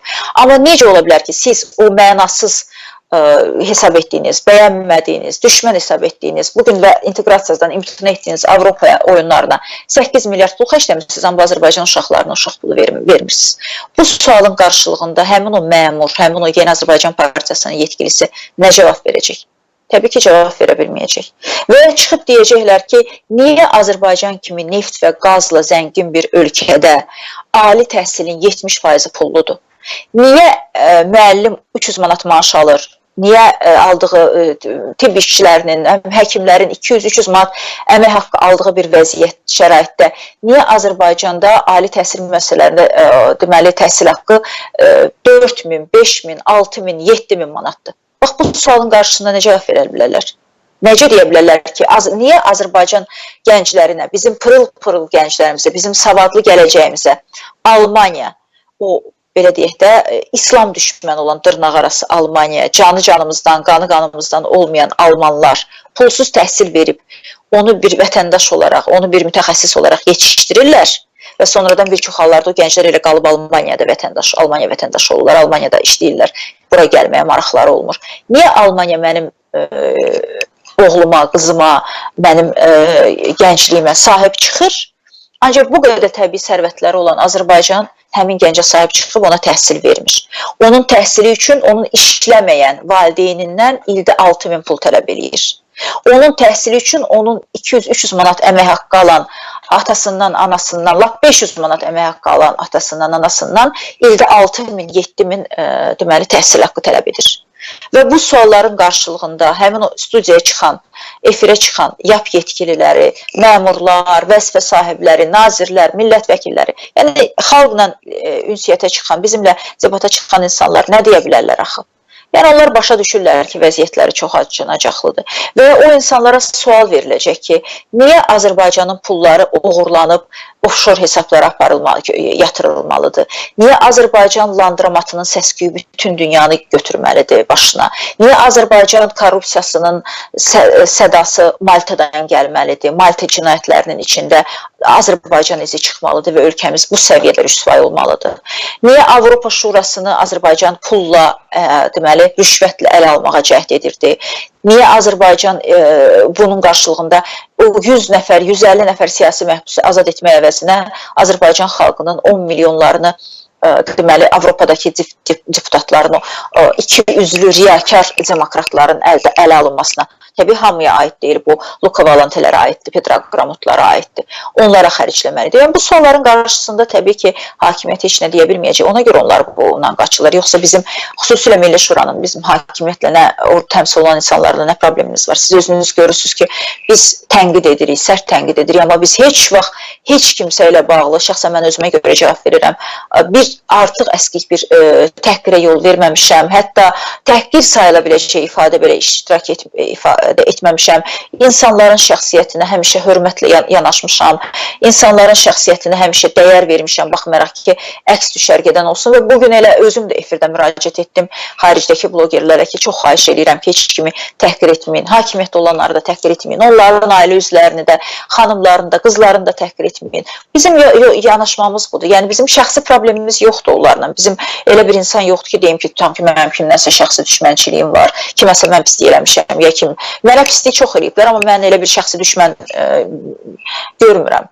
Ən azından indi hal-hazırda hakimiyyətdə o vəzifədə olanlardan beləsi yoxdur. Sadəcə olaraq bizim davamız millət davasıdır, xalq davasıdır və xalqımızla bağlı suallardır. Onlar isə bu suallara cavab verə bilməyəcəklər. Onlar bu sualların qarşısında çox aciz qalacaqlar. Yəni sadəcə olaraq elə yadınızdadırmı Cəmil müəllim 2013-cü ildə prezident seçkilərində çıxdı və dedi ki, gəlin hesabat verin 48 milyard hara gedib. Və sadəcə olaraq təsəvvür edin, bir yetkilisi çıxır və mən deyirəm ki, 400 milyard pulun hesabatını verin. Bu ölkənin 400 milyard sərvətini, 400 milyard dollar sərvətini nə etmisiniz? Bunun hesabatını verin. Təbii ki, bunun hesabatını vermək gücündə iqtidarında deyirlər. Ona görə də bu təmaslardan, bu ünsiyyətdən qaçırlar. Növbəti sualımı səsləndirmək istəyirəm. Axşamınız xeyir Gültəkin xanım. Mənim sualım, nədən bu vətən torpağı üçün həqiqi əlil olan insanlar sıxışdırılır, aldadılır, cəmiyyətdən təcrid olunur? Nədən bu tipli insanlar maddi sıxıntılarla üz-üzə qalır? Saxta əlillərə, fərarilərə isə fərqli olaraq yaxşı qayğı göstərirlər. Mən millət vəkili olduğum dönəmdə bu işlə çox ciddi bir şəkildə məşğul olmuşdum. Biz Goranboy Azərbaycanın qəhrəman rayonlarındandır. Biz müharibədə Goranboylular çox böyük şücaət göstəriblər və Goranboyun yuxarı ərazisini, Gülüstan ərazisini işğaldan azad ediblər və bizim rayonda belə, o döyüşən rayonda vəziyyət belə idi ki, döyüşən insanların əksəriyyətinin deməli hərbi kitabçası yox idi. Onlar o döyüşçü kimi tanınmırdılar. Buna görə müavinət almırdılar. Ancaq döyüşməyənlər, xüsusilə icra hakimiyyətində çalışanlar, vəzifədə çalışan məmurların hamısının deməli həmin o kitabçaları var idi və onlar müharibə iştirakçısı olaraq imtiyazlardan istifadə edirdilər. Mən o zaman bu məsuliyyətin boynuma aldım və Qarabağ döyüşlərində iştirak edən o bizim yerli batalyon rəhbərləri, komandirləri ilə, hərbiçilərlə kənd gəzdim və siyahıları tərtib etdim. Kənd cəmaatını yığdım və təbii ki, orada indi bir insan yalan deyə bilər, 2 insan yalan danışa bilər, bütün kənd yalan danışmaz axı. Yəni o kəndlərdə həqiqətən döyüşən insanlar kim olub, döyüşməyən insanlar kim olub, onların gerçək siyasını çıxartdım və bilirsinizmi, o gerçək döyüşən insanlara hansı bəhanə ilə müavinət verməkdən imtina edirdilər. Deyirdilər ki, arxivlər yanıb, kimin döyüşüb, kimin döyüşməməsi ilə bağlı Səndimə Müdafiə Nazirliyində olan arxiv yanıb, biz ona görə bunu verə bilmərik. Amma döyüşməyən insanlara deməli arayış vermək üçün, onlara sənəd vermək üçün, onların saxta döyüşçü olaraq tanınmaq üçün nədənsə o arxivlərin yanmasının heç bir ziyanı olmurdu. O arxivlərdən hardansa sənəd tapıb belə sənədlər verirdilər. Mən bu işə görə çox dirəşdim, o vaxt Səfər Əbiyev idi Müdafiə Naziri, onun qəbulunda da oldum, kömək eləmədi. Hərbi komissarın qəbulunda oldum bir neçə dəfə, o da kömək edə bilmədi və nəhayət mən bunu Ramiz Mehtivə də dediyim bir nəticəsi olmadı, amma bir avasitə Ramiz Mehtivə aid məsələ deyildi və bu qərara gəldim ki, birbaşa bu baş nazirin səlahiyyətlərinə aid olan məsələdir və Artur Rəsizadə ilə görüşdüm. Ümumiyyətlə Artur Rəsizadə Azərbaycanda o hakimiyyətdə təmsil olunan insanlar arasında ən səmmisidir, səmmilərindən biridir. Mən bu siyahıları apardım, qoydum ki, bax bu siyahını mən bir-bir tərtib eləmişəm, bunun üçün neçə ay vaxtımı itirmişəm, gedib rayonda oturmuşam, bütün yayımı sərf eləmişəm, kənd bə kənd gəzmişəm, insanları yığılmışam, saatlarla danışmışam, orada qışdıran da olub, əsəb keçirən də olub, orada həyəcanlanan da olub. İnsanları başa düşürük də, insan partlayır deyir, necə olub icra hakimiyyətinin mavini müharibə gedəndə gedib Rusiya bazarlarında alver edirdi, indi o veteran kitabçası var əlində, amma mən can qoymuşam, mən əziyyət çəkmişəm, mənim haqqım tanınmır. Və belə vəziyyətdə mən o hazırladığım siyahıları bütün rayon üzrə, siyahını bütün rayon üzrə idi, bəli, həm öz bölgəmin üzrə idi, həm də qonşu kəndlərdən, yəni bütün rayon üzrə hazırladığım siyahını apardım, Artur Rəsizadənin qarşısına qoydum və Artur müəllim çox səmimi olaraq, səmimi münasibətimiz var idi bizim ondan. Mənə qayıtdı, dedi ki, mən sənə düzünü deyim mi? Dedim, buyurun, deyin Artur müəllim. Dedim, mən sənə düzünü deyim ki, sən bu işin başını bıraq, sən buradan heç nə eləyə bilməyəcəksən, bu mümkün olan məsələ deyil. Təsəvvür eləyin, Azərbaycanın reallığı bundan ibarətdir ki, bu ölkədə minlərlə, bəlkə 10 minlərlə Qarabağda döyüşən, Qarabağda canını qoyan insan haqqını almır.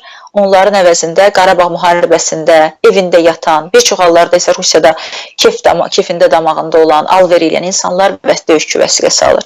Ona görə də mən əminliklə demək istəyirəm ki, bu dövlətin ən çox borclu olduğu insanların ən ilk kateqoriyasına hərbiçilər daxildir, əlillər daxildir. Qarabağda döyüşən bizim qəhrəmanlarımız, oğul qardaşlarımız daxildir, bacı və qardaşlarımız. Çünki onların arasında bizim qəhrəman bacılarımız da olub və onlara dil uzatmağa çalışan insanları da mən buradan lənətləyirəm. Bizim qəhrəman bacılarımız da olub onların arasında.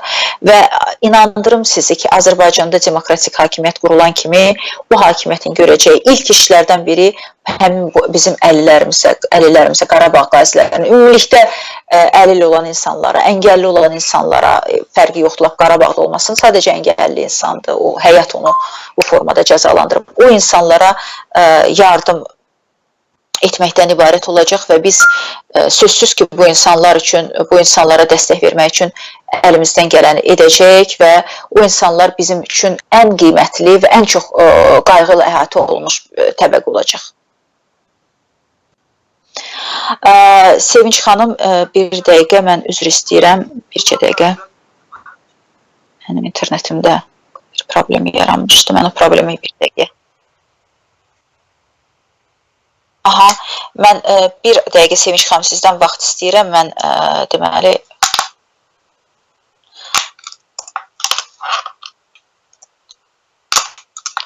internetə bilmirəm, müdaxilə adlandıraq bunu, bilmirəm necə adlandıraq bunu, amma hər halda belə bir şey var. Həmin bir dəqiqə. Bir dəqiqə Sevinç xanım. Demək, əziz izləyicilər, əziz dinləyicilər, mən sizin hamınıza təşəkkürümü bildirmək istəyirəm ki, bugün siz bizimlə ünsiyyətə bu qədər vaxt ayırdınız, bizə öz suallarınızı ünvanladınız.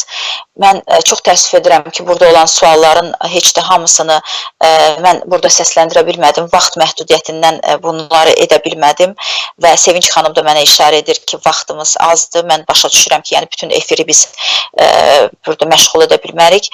Ancaq söz verirəm ki, bizim gələcək efirlərdə burada səsləndirilən sualların da, yerdə qalan sualları da ümumiləşdirib onlara cavab verməyə çalışacağam. Sizin hər birinizə bu diqqətinizə görə təşəkkür edirəm. Sevinç xanıma da bizə bu fürsəti yaratdığı üçün çox dərin minnətdarlığımı bildirirəm. Əziz dostlar, əziz bacılar və qardaşlar, axşamınız xeyirli olsun, hər vaxtınız xeyirli olsun və inşallah sizi növbəti görüşlərdə, növbəti belə ünsiyyətlərdə görmək ümidi ilə. Sağollaşıram, sağ olun.